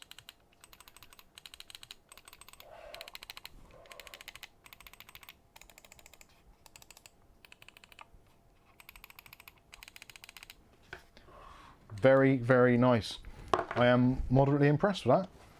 That is actually not bad at all. I'll leave that over there for reboxing so I can unbox it again. That was a bargain, £8. And also that is a very close copy. Well, not really a copy, but a similar. So I think Tough Gaming M3. Never ever install this on your PC. Ever. It has possibly the world's most difficult software to remove. There is a piece of software that comes pre-installed with it, actually in the device, and you plug it into your computer and it automatically installs it. And it's the Tough Gaming M3 software. It will not remove itself. I've tried it on my PC 3 or 4 times. Even removing every element of Tough Gaming M3 from the registry, which took me ages, it still remains in the add remove software thing. And as soon as I plug it back into that same PC, the software just comes back to life. It's horrendous. How they get away with that, I will never know. Even Asus have got their own uninstaller tool, which still fails to remove it. So never ever install that mouse on your system unless you're planning to keep it, which I kind of was. Ghost Seller says it's a right-handed mouse, so I hope you wouldn't use it as a lefty, lol. That is the trouble being a lefty. You have to kind of either go with your ambidextrous type things like that, or, well, actually the Corsair, the M55 RGB, it's my daily driver at the moment. That is pretty much ambidextrous. And the Techwear Exo Elite, also very, very nice. I like both of those. And my one's nice. Calf likes hers. Hers is the Endgame Gear XM1. R. XM1R. It says R on the end. XM1R. Sorry. They want you to try the Logitech MX. MX Master. Dutch Jan says, get a Logitech MX Master. Well, I've got a clone of one. Here, somewhere. Which good friend of the channel, Mr. Bob, sent. Does that look like an MX Master to you? Let's have an F in chat for Ugly Bob. Yeah, let's have an ugly chat F in the Bob. No, that's the wrong. Let's have F's in the chat for Ugly Bob, because he's working hard. Oh dear. Oh, you can see me typing it as well, can't you? There you go. F. And there it appears. Yay, F's in the chat. Bless you, Bob. We're thinking of you. Don't work too hard. Anyway, so this is the... I'm yet to do a video on this. We do get sent stuff, and because there's like a constant barrage of stuff that comes in, sometimes some of it's slightly more time sensitive than others. So I'll be honest with you, I do get some of these things and I think, actually, I'll put it off, I'll do it later, then something else comes along. and then I think I'll do it later again.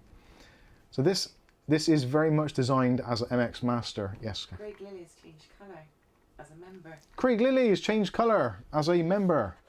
Thank you, Craig Lilly. And he says, F.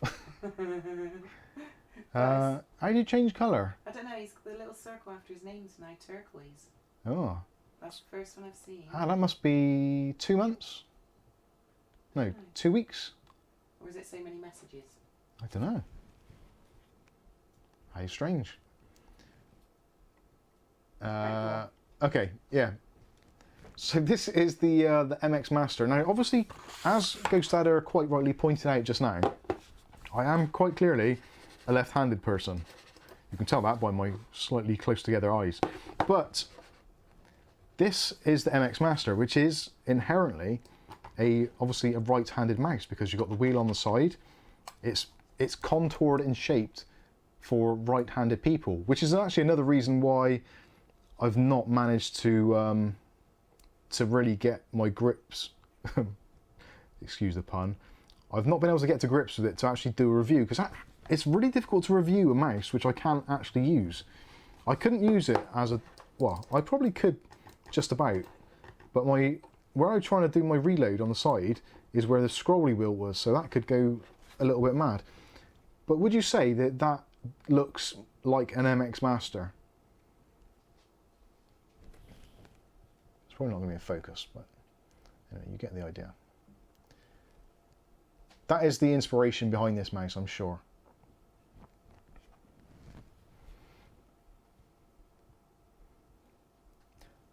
Ira Wolfman says, does the mouse wheel spin fast, or is it really a copy? The mouse wheel, the top one, spins relatively fast. It's not the friction-free one. There's no option to change it, so that's just a static one, but it does spin quite fast, and the side one is notched, so that doesn't spin fast at all. Other than that, I don't know. George Hilton has got a question which I'm struggling to find. Just underneath the one you just read. George Hilton. Hi Mike, do you know if hardware info can be updated without uninstalling a previous version of it, or yeah, no, actually hardware info. Hardware monitor can. I'm not sure about hardware info. To be honest with you, I rarely use hardware info. I think I've even used it like 3 or 4 times. It's a little bit too much information for me at times, because I just want to get some very basic temps. I honestly don't know is the answer to that one. I'm sorry to say, George, but thanks for the question. And I apologise for the lacklustre response, but I can't really lie, because I would be found out, because this is the world of the internet, where people can say things, and then after you can research it for years and years down the line. I wouldn't buy a Ryzen. I wouldn't buy a Ryzen 5600G. Dun dun dun! And there it is, in my actual hands. The Ryzen 5600G. The processor I said was pointless Last week. What an absolute asshat I am. I said last week in the stream that this processor made no sense at all. So what did I do? Went and frickin' bought one. What an idiot. But it is in here. So let's go through and show you my little system, because this is one of the things which we've done this week, which was actually I've had this situation before years and years ago. So long story short, no, actually short story long.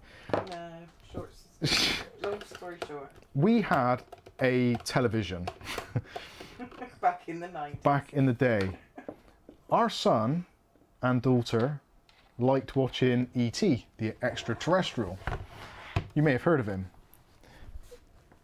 And we had E.T. on video, on VHS. Yeah. So our TV broke. So we ended up getting a larger silver TV. No, didn't want it, the video stop playing, so we had to buy it on DVD. Oh, that's, yeah, sorry, yeah. Like mega expensive because it's 25-year anniversary. Yeah, we basically the ET video stopped working. It got chewed up or something, And we had to buy the DVD, which is the 25th anniversary one, which cost a fortune because it's the 25th anniversary one, so obviously it's going to cost more money. TV would take a DVD input. The TV would not take a SCART input. This is how long ago it was. The TV would only take S-video, and it was like, no, we need to have SCART because we had a TV box as well, so it had to pass through, etc., so we could record TV, etc., etc. So we bought a new TV. The silver TV was a little bit too big for the TV stand that it came on, so I decided to build a stand. At which point then I decided that the video player that we also had didn't match the TV because it was black rather than silver. And then nothing worked properly, so I ended up buying a DivX player, which was also silver. And yeah, basically the whole thing got out of hand. But one thing which turned out to be a simple upgrade of upgrading from a video player to a DVD player. Or ET, basically. Yeah, basically. A film of ET that worked. A film that worked, it all went Pete Tong. And we ended up spending about 700-800 quid on a TV, DVD player, DivX player. It's just, yeah, we did get horrible. nicely high on the spray paint that you sprayed the We stand did. with. We did. We did. Alright. Indoors. So, coming back to 2021, this little box of tricks is the Inwin B1, which some of you may have seen on the channel before. This is an extremely small ITX chassis with got a little built-in fan on the side there. Not a great deal. You're asking about the case as well. Yes. Oh, you're answering. So, yeah, this is Inwin's B1. This comes pre-installed with a 200 watt gold rated power supply, which is all pre-wired, etc. So all you need to do is to put in your motherboard, your processor, your RAM and your storage. You can, if you want to, put an NVMe in there, or alternately on the bottom, you can undo this and there's space in there for two 2.5-inch drives. I think we did a build on it at one point. We have done a build. I've done an unboxing and I've actually done a build on this a couple of times on the channel actually. And long story short, again, this upgrade was actually facilitated because Inwin reached out to us after a long time of not hearing much from them. They've got a new version of their Chopin, which is the Chopin Pro, which has been upgraded. So basically they've taken the 200 watt power supply out of here, the gold rated one, and put it into the Chopin, making the Chopin much better because the Chopin only had a 120 watt power supply to begin with, whereas this is 200 watts, which is more than adequate for most APUs. So anyway, they said, we've got this coming out, would you like to do a build in it? I'd sold the 3000G which was in here, and the RAM, etc. So I figured, right, it's a good time. I'll buy the Ryzen 5 5600G, which is this one here, and do a build on it. So this started out the epic failure in terms of everything. So run down to the specs of what we got in here. So we've got the Ryzen 5 5600G as the main processor. The cooler in there was originally going to be the Gelid Slim Silence M4, but I kind of gave up on that idea. I used that for flashing the BIOS, which was not simple, and I ended up using the Noctua NH-L9A AM4, as you can see, with the Chromax black fan on the top, which is very, very lovely. Like it a lot. This is, everything in here is literally overkill for what it actually needs to be. The processor overkill, could have gone with something considerably smaller, and this is actually part of the detriment of why this actually is going to have to be completely stripped down. I've got to take all this apart again after doing it all and putting it all together and going through all that aggro. It was absolute horrendous hardship. So to begin with, because I sold the 3000G and didn't update the BIOS before I did that, this motherboard, the ASRock B550M ITX-AC, would not recognise the 5000 series processor or the 5600G, obviously. So first thing I had to do was to strip down the PC behind me, which is that one there, which, because that's water cooled, is never easy to do. So I took out the 3000X in there, or the Ryzen 5 3600, put it in here. I then fired it all up to update the BIOS. At which point I was umming and ahhing, messing around and working out, well, why is it not posting? It will not boot up. What is wrong? Like, the motherboard's fine, the RAM's fine, we know it's new, the hard drive which is in there is absolutely fine, etc, etc. Why is this not booting? Then I realised that I didn't have a graphics card installed. Rookie error, so obviously don't come to me for tech tips because I'm useless. So then I realised after ages, oh, I haven't got a graphics card in. So I put the graphics card in, thinking, great, everything's going to be absolutely fine. And no, it still wouldn't boot up. So I went around the houses, uninstalling stuff, reset the BIOS, powered down the BIOS, even disconnected the BIOS battery, which is connected up in some stupid place at the top. And it turned out, for some bizarre reason, it was one of these sticks of RAM. This Thermaltake Tough RAM, which is actually really nice stuff. And again, it's completely overkill really for what this build needs to be. So that is the Thermaltake Tough RAM. It's actually really, really cool looking stuff. DDR4 3600, so nice and quick for the onboard APU, which runs really well. But for some reason, I don't know why, whether it wasn't installed or wasn't seated properly, whatever the reason may be, it just would not boot up. So I took out a stick of RAM and suddenly it would then boot up. So I guess I didn't have it in properly. It does, that does happen. But, oh, actually, forgotten that. Let's get rid of that one. So yeah, downloaded the BIOS, installed the BIOS, flashed it, and was about to put the new drive in because I bought another, no, sorry, I tell a lie. I had my old drive, which was from my Acer laptop. So I put that in here, or went to put it in here, and I realised there was a long lost M.2 drive actually still on the motherboard, which was never used. It must have been I'd forgotten about it or it didn't appear because the previous processor, like I said, was a Ryzen 3000G, which doesn't have enough PCI Express lanes to run an M.2 PCI Express drive off the processor itself. Can through a chipset, but this is directly to the to the processor.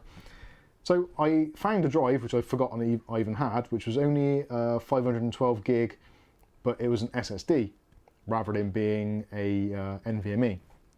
So I took that out, put the drive in Acer One, done the BIOS flash, and the BIOS flash was updated to support Windows 11 out of the box. So this is where the problems started really kicking in. So we did the BIOS update. I didn't go into the BIOS and change anything. I should have known then that things were going to go wrong. So the first reboot, it showed both UEFI and CSM drives, which in hindsight now seems odd that it did that. It shouldn't have shown it. It should have shown only UEFI drives, because CSM technically isn't supported under Windows 11. So whether they forgot that in the BIOS kind of when they put it together, and they just enabled TPM but forgot to disable CSM, which I didn't think two could work together, but I guess they can. So anyway, long story short, tried to do the Windows install, it wouldn't boot from the USB stick then. So that was another problem. So I eventually worked out it was TPM, and I needed to enable secure boot, UEFI, blah, blah, blah, blah, all that sort of stuff. So I did that, rebooted, then it came up with a message on the screen saying TPM is enabled. If you carry on, etc., etc., we will have to erase the drive in its entirety. If not, you'll need to provide the TPM security override key to access the drive. I was like, oh God, what is on that Acer drive? I can't remember because it was my old laptop. Did it have stuff I needed on? It possibly did. It might not have. Again, long story short, I overrid it and just wiped it anyway, nuked the drive, which it didn't want to do. For some reason, it didn't want to do it. I reboot it and it kept on not finding the drive. At this point, I'm thinking, this PC is haunted. I swear to God, it just doesn't like me at all. So went back, reset the BIOS back to defaults, and after that, last time it worked and it installed. We've got Windows 11 on there. Everything was absolutely fine. Then the problem was that this little bastard was overheating like crazy. Now, you've probably seen the top already. If you haven't, here it is. There is. I love it this time around, but when there's scratches on it. Reviewed it, they said it looked like an air fryer, didn't they? If you look at the sides, you'll see the only ventilation we've got is a little bit here, where there's a little bit of a slotted grill cut out, and we've got the same on the other side. So the power supply is on one side, and there's a filtered mesh there, so that's the intake side. The power supply actually has an intake on it. On the exhaust side, we've got a much larger, well, I say much larger, the fan in there is about 25-30 mil. The fan on the back here, I think, is about 70-75 mil, maybe 80 tops. I think it's 75. But it's quite a narrow fan, so it hasn't got a lot of power to it. And that is the only exhaust. So if you imagine, we've got our DDR4 RAM, which doesn't get overly hot, but it can do. We've got the NVMe drive, which does get quite warm, gives off a lot of heat. We've got the processor, which does seem to give off quite a bit of heat. And all of that with basically a glass top. So a little bit of air coming in that side, quite a lot of air coming out that side, but very hot air. And it was getting to 80 degrees plus. And it was, every now and then, it would lock up. And I was like, oh God, this is a fresh install. It's all new hardware, new RAM, new processor, motherboard's basically not been used at all since I got it, maybe a couple of times at Christmas, that kind of thing, or for bench tests, etc, etc. So yeah, it was just a PC from hell. So even though I've built it, and I'm actually relatively happy, when it's not doing anything too strenuous, it's absolutely fine. But the glass top design for this kind of level of processor isn't a great idea. It will get a bit noisy. But it is a really nice tiny little unit, and with something a little bit less powered in there, maybe a 3400G, 2200G, 3000G, which I did use before, it's absolutely fine and never really got over about 50 degrees. But this is getting out to 80s, so it just isn't going to work out long term. So I'm actually very, very glad that InWin have actually shipped us out the new Chopin Pro, which actually I think looks a little bit nicer than this. This does look cool, and it is very, very different. I love it this time. Yeah, Whereas when we reviewed it, they thought it was an air fryer. The power supply being built in, so this is essentially ready to go, because that is often the problem with ITX builds, that it's okay getting the case, but trying to get a power supply and then adding that cost on, etc., is a real pain. Now I think at the moment the InWin B1 in the stock configuration with that 200 watt gold rated power supply, I think retails for about £100 here in the UK, which for the level of quality in this case is actually pretty bloody good.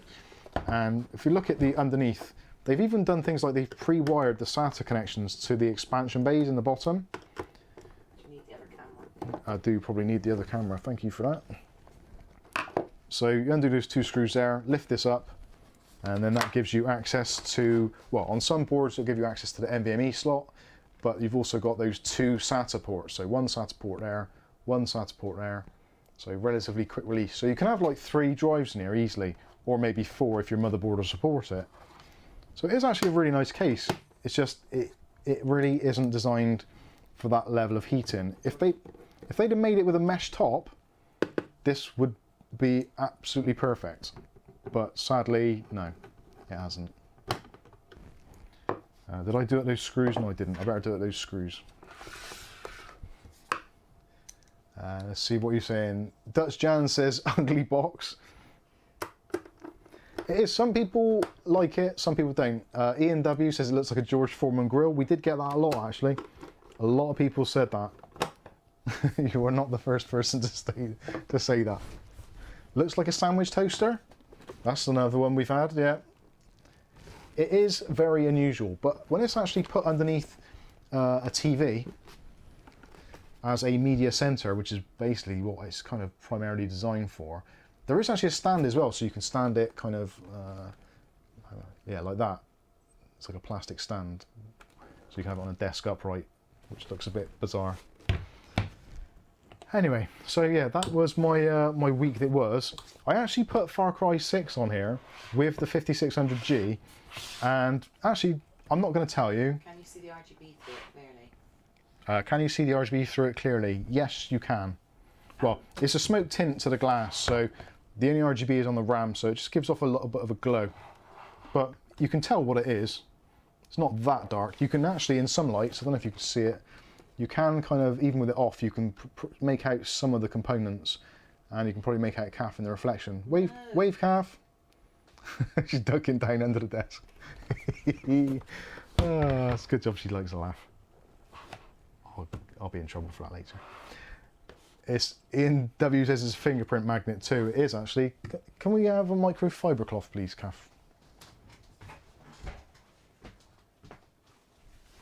Because it is actually making me feel rather uncomfortable having that greasy thing there. Oh, that's. No, can I have the Wins one, please?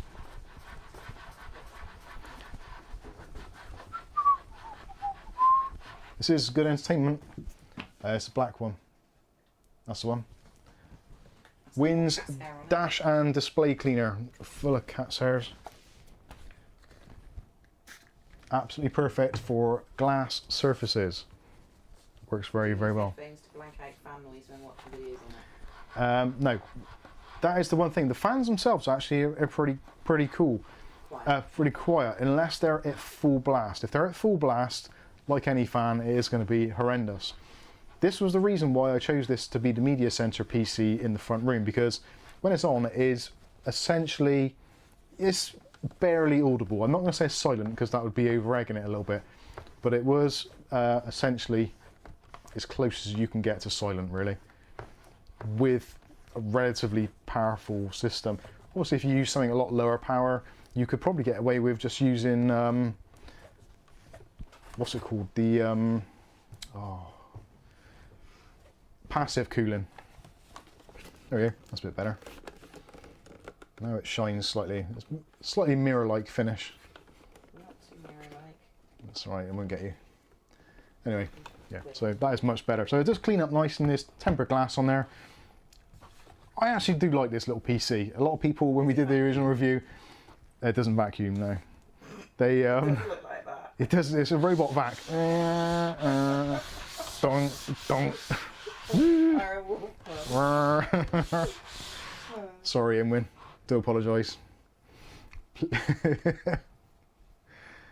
Oh, dear. Anyway, moving on. So, Fred Brown says, might just leave the top off.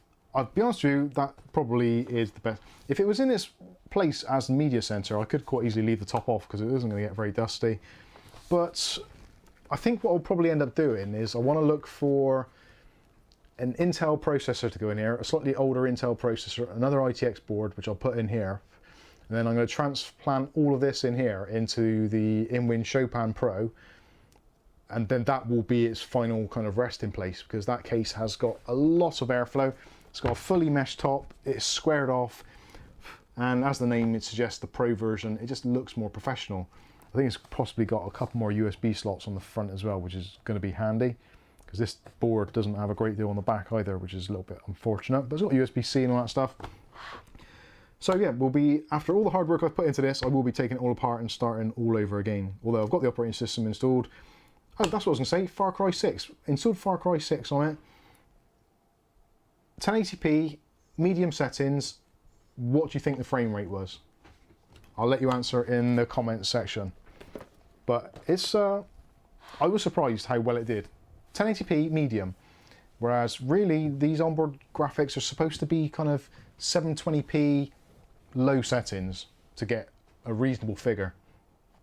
James Brock says 120. Dalton Osborne says 76. Well, you're overshooting a little bit. Irie Wolfman's getting pretty close. Stable 80. 70 FPS. Guys, this is an onboard APU. At 1080p, medium settings. David Thompson is, and Irie Wolfman are probably in and around the Ryzen, yeah.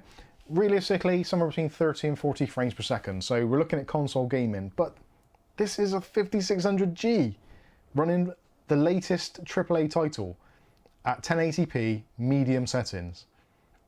Isn't that just mind-blowing? Now, actually, I did put FSR on here and frame scaling down to 1.8, no, sorry, down to 0.8. And at that point, we're hitting 50 to 60 frames per second. That is insane. That really is insane. If you think back to the 3400G, which was probably the best with the Vega 11 graphics, that would have still struggled to do this, I think. So in terms of onboard graphics, the 5600G I think is the sweet spot. The 5700G, which we touched on a little bit earlier, it comes down to use case scenario, what you're using it for. If this is going to be your only PC, and it's a mini PC, and you're doing lots of multitasking, then you might find a benefit with the 5700G. But I was actually blown away how quick the 5600G is. In some of the benchmarks, this performs better than, especially in like single core tasks, than my 3900X and also the 3600 behind me. Effectively, for single core tasks, this is the fastest PC in the house. That's frightening. That is genuinely frightening. Like I said, Windows feels extremely snappy. Windows 11 feels like super buttery with this processor. So I suppose really I should apologise for what I said last week, saying that the 5600G didn't make any sense. I compared it to the 3600 and a 1030. And being that I've got a 3600 in there, and I've also got a 1030, I could actually probably run some direct comparisons. But just the feel of it alone, I would say that this is going to be faster, and possibly the more elegant solution. But upgrading wise, that is when the issues start to kick in. So my ultimate thing is, if you're running an ITX rig, it makes absolute sense to get one of these. It really does. If you're running an ITX rig, which gives you the option of installing a separate graphics card, possibly not so much. But for ultra small form factor, or if you just cannot get a graphics card in any way, shape or form, you won't be disappointed with the 5600G. You really won't. The price isn't perfect. I think I paid about 250-ish, possibly. I don't even recall. I don't really even want to see because I'll just upset myself. Actually, I think it was 240. So £240 is a lot of money for what it is in terms of what it offers for the desktop market. But what it offers for the micro ATX and the ITX market, this is perfect. It really is perfect. And like I said earlier, as with operating systems and anything, there isn't a perfect device. There's not anything which is better than others or worse than the others.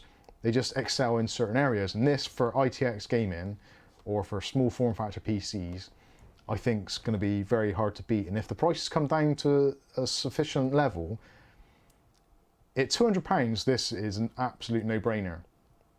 At 240, 250, it's something that you should really consider a bit more. But at the moment, pricing's absolutely bizarre. No one's got an idea of what's going on. No one can see the future. Everyone's hoping it's going to get better, but it's potentially going to get worse. So that is why I stuck my neck out and thought, actually, no, sod it, I'm going to get it.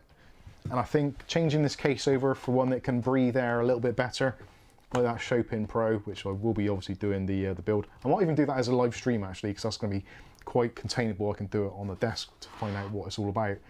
So hopefully that should be arriving possibly Tuesday.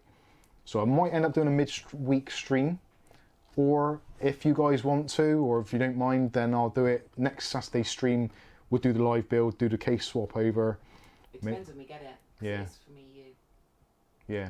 Well, they said it's been dispatched and they've estimated Tuesday, but who knows? It's coming from Germany, I think, in Germany. Not sure. I'll have to look. I did have the tracking data and it looks like it's being sent, so we will see what we will see. So let's see what you guys have been saying out there. William Booty wants to know how to get out of Discord. I just leave it running and shut down with it running. William, how to get out of Discord? You can just right click on the Discord icon in the taskbar and choose exit. I just do shut down and it comes back on when I know. Or just close the X at the top of the screen, just close it down that way. Manuel asks some questions. Dutch Jan says it has RGB, so 1 billion FPS. That's right. George Brock says I came in at the point we called it George Foreman 2. Oh, yeah, it is. I really like it. I like it. I think it's one of those things that is. Funky. Yeah, it's a bit different. Quirky. David Thompson says TPM will be the new cancel culture. That is something which is kind of at the back of my mind.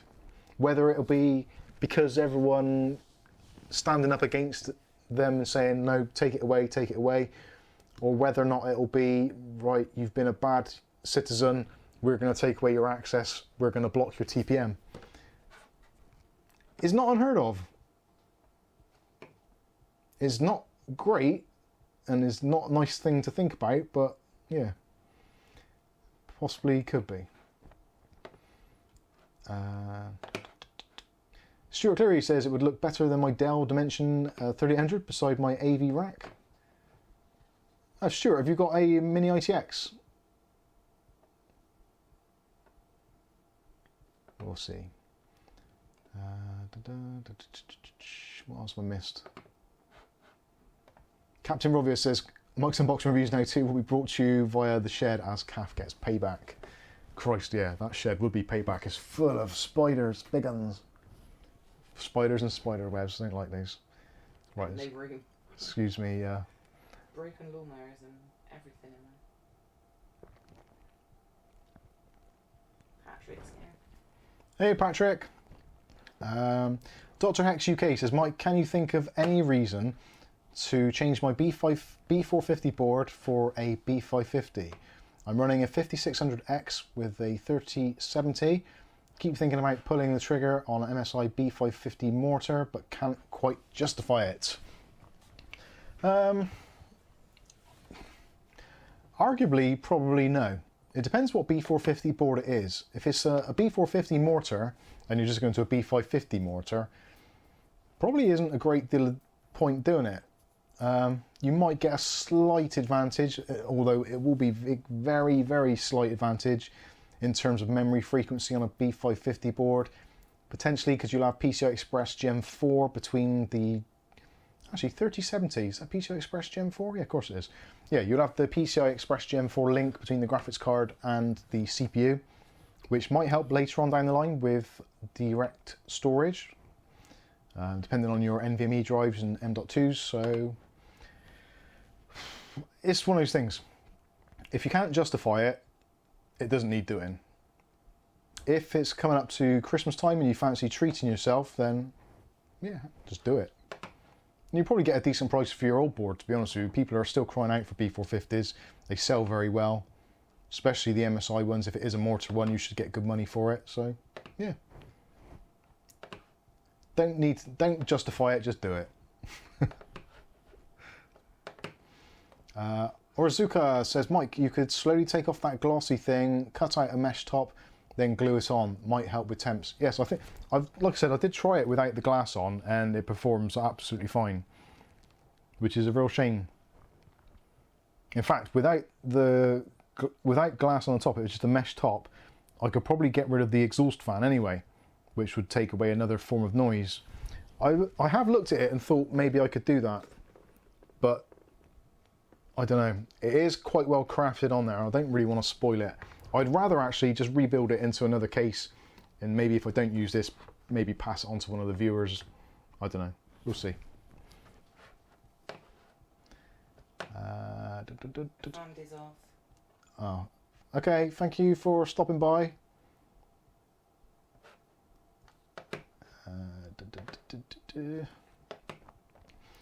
Rosen213 says the 5600X is up to 50% faster than the G in some instances. Yeah, that is one of my kind of things. The 5600, comparing the 5600X, I think, to the 5600G, I think AMD have basically screwed the pooch again, as they do. They should realistically number the CPUs with onboard graphics at a more kind of realistic level. So if you were to say that the 5600X is your kind of like your baseline, so the performance of that is staying, and we're going to call it the 5600X.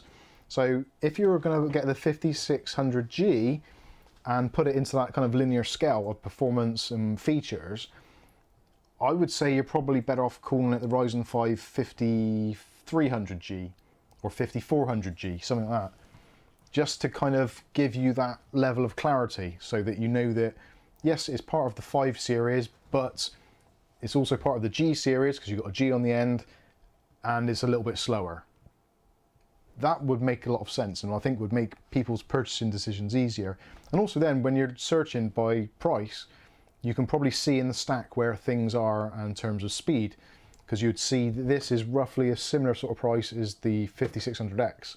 And you'd be looking at the two thinking, well, that one's the same number as that one, but it's got onboard graphics as well.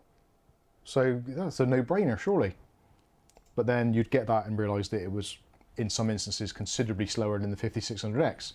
Potentially you'd be disappointed. So I think AMD could have made up a lot of ground by actually just saying, look, this is what it should be called, or even the 5500G, just so you know that it's come somewhere below in terms of performance. Yes, hopefully that makes sense. Right, let's have a scroll down to the bottom, see what you lot are thinking. 5600G is more a 3000X with an iGPU. Yeah, I think you're probably not far off the mark there. I would actually like to see what it is in terms of speed-wise. It's always a difficult one to compare, but I would say it feels like the 5600X is slightly faster than the 3600. The 5600G feels faster than the 3600X. But again, I am comparing a upgraded install from Windows 10, so there may be a little bit in it. Although saying that, that's running faster RAM and the GPU, but yet Windows seems a little bit sluggish compared with this. I don't know. It's a difficult one to work out. The feel of an operating system can be changed by many things.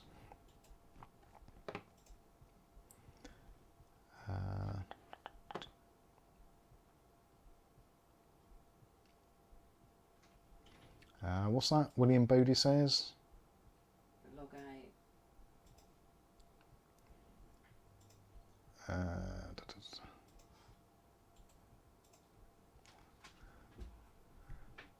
Okay. Dr. X UK says 5600G is only slightly lower clock than a 5600X. Both have 3 Zen cores. Both have Zen 3 cores. They do, but there's a reduction in cache. Level 3 cache, is it? I think. So it's only got like a third or quarter of the level 3 cache, which does hurt it in some tasks. Orozuka, Mike, what's your opinion on the Ryzen 5 3600? I just got that GPU. I just got that GPU for gaming. I'm confused. The Ryzen 5 3600 isn't a GPU, it's a processor. But if you mean a CPU, yeah, for gaming it's absolutely fine.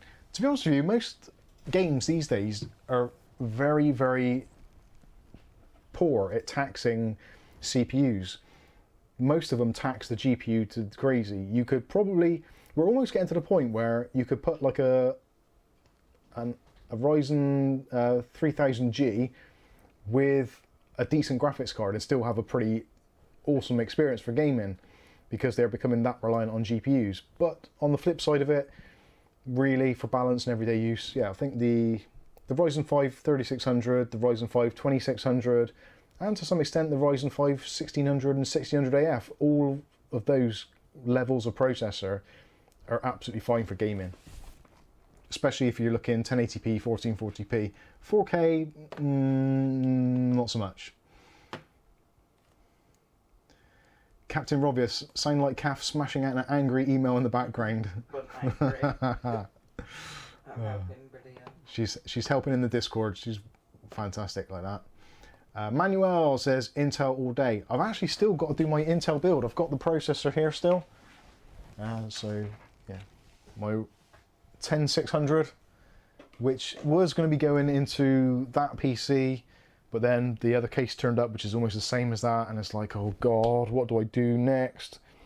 Then this came along, and it's like, oh, I'm really confused. Then Windows 11 came out, Far Cry 6 came out.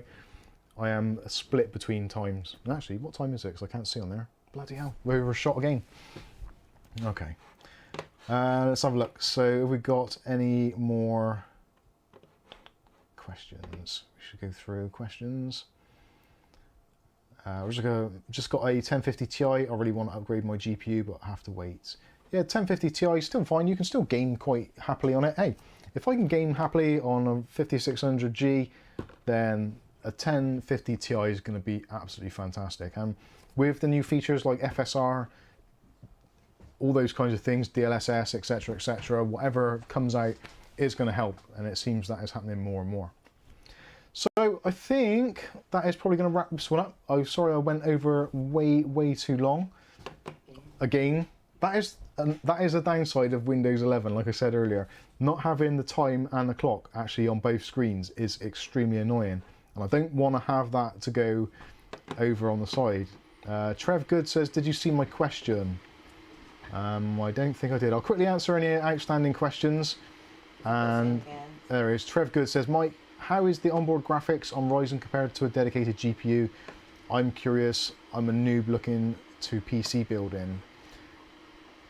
I'll be honest with you, I was actually quite surprised how good it was. I didn't think this was going to be as good as it was. Again, I've limited testing, so I've done Far Cry 6, CSGO, Rocket League, and Far Cry New Dawn, and all of those games were absolutely playable across various different kind of settings. I tried to aim all of them to get to 1080p, 60 frames per second. So whether that is medium, whether that's FSR enabled, resolution scaling, etc. I think 720p medium settings doesn't look as good as 1080p low settings. So I always try and aim for 1080p, and yeah, it's handled it extremely well, better than I expected. And it does appear to be better than a GT 1030 at the moment, as far as I can tell. And again, if you're looking at buying a processor and you can't get a graphics card, this is a very good solution. And even if you do put a graphics card with it later, it's not going to be awful. Obviously, it would have been better to get a standalone, but it is what it is at the moment. But yeah, onboard graphics I think are becoming far, far better than they ever have been. It was definitely a big jump up from the 2200G and the 3000G, obviously. Yeah, very happy. Games are being optimized more and more for this kind of setup, so yeah, things hopefully can only get better. Also, we haven't seen Captain Meat tonight. We haven't seen Captain Meat. No, we haven't. He's probably been locked up. Oh. Skystalker says AFK. Matthew Day says, if you want to use Intel iGPU for streaming, you may need a dummy monitor to enable it. Alright, that's interesting. Yeah, I'm still yet to even touch that Intel system. It's going to have to happen. I've got a couple of PCs underneath the desk I need to sell and move on to make some room so I can do some stuff. Nick Barnes says, thanks for the great stream tonight. Thanks, Mike and Kath. You're very, very welcome. Why does everybody compare it to Far Cry? I think it's because it's one of those AAA titles which people kind of know and know what to expect. It's one of those kind of really good benchmarking tools, and it's got a built-in benchmark, so it's a very easy one to do. Which one was that? Sorry, Kath? Mr. Hantak says his question's above. Mr. Hantek. Why can't I see that? Don Deemer TV asks where to get an unboxing shirt. Unboxing shirts you can get either directly from us on our Discord, or you can email us, or Patreon, or, well yeah, if you join Patreon you get a free t-shirt. All the details are on Patreon. If not, all of the unboxing videos, if you look underneath, you've got the shelf, and there's things like the Mike's Unboxing mug, there's the Mike's Unboxing hat, oh, yeah, which is up there, t-shirts, etc, etc. And actually that's the t-shirt that I'm wearing tonight. It's this is one from the Mike's Unboxing store, not one that we did ourselves here locally or whatever. Yes, very good. I was trying to find that question that you had there, Kath, and I can't see it. I didn't have it as... Who was it from, sorry? It was Mr. Hantag. I can't even... question is above. Mr. Hantag, Mr. Hantag. Can you put it again? I can't even see it on there. I didn't see one, but he says my question is above. Mr. Hantag, Mr. Hantag. I can't even see it. Nope, I am missing it. Mr. Hantek, put it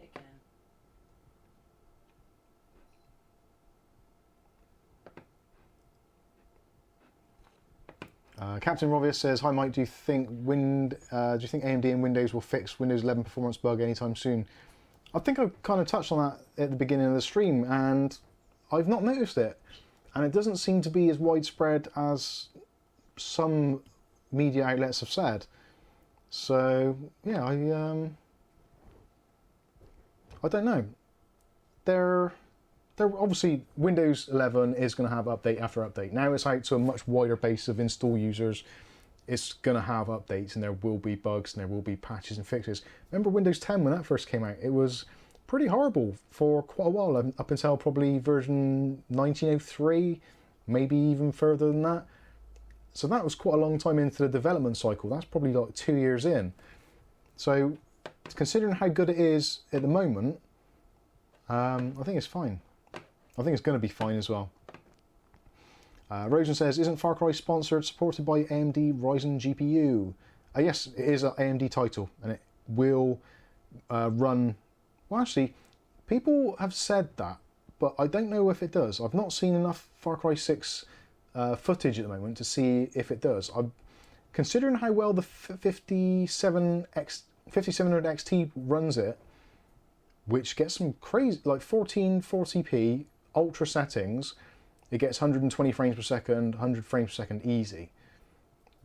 So, yeah, it does seem to be quite well optimized for some AMD cards. But yeah, until we see some other stuff from NVIDIA, it's going to be a hard one to work out whether it is specifically optimized or whether it's kind of nerfed for NVIDIA. I don't think it is. Mr. Hantech said, oh, that's okay. All right, so yeah, I answered that one then by looks of it. When asked any Intel CPU, GPU build planned for the next year. Irie Wolfman, yes, the Intel CPU, GPU is definitely on the cards. I've got the processor, which I pulled out just now, the 10600. I've got the motherboard somewhere underneath the table here, somewhere. The board, the thing. The B560 board, that's going to be happening.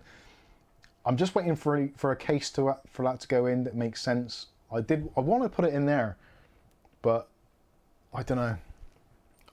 There's things which are holding me back at the moment. We'll see.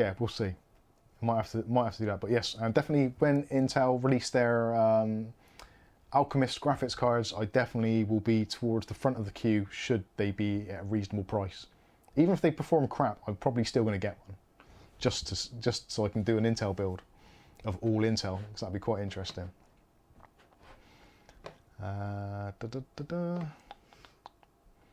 Rosen213 says I game in 1440p. FPS depends on the title, really. Yeah, 1440p gaming is. I think 1440p is the sweet spot. 1080p is nice. 1440p does allow you a few extra bells and whistles and does look a little bit nicer on some screens. Although saying that, 1080p, especially in Far Cry 6, 1080p looks amazing. Even from a distance, it just looks really, really glossy. Quite enjoyable.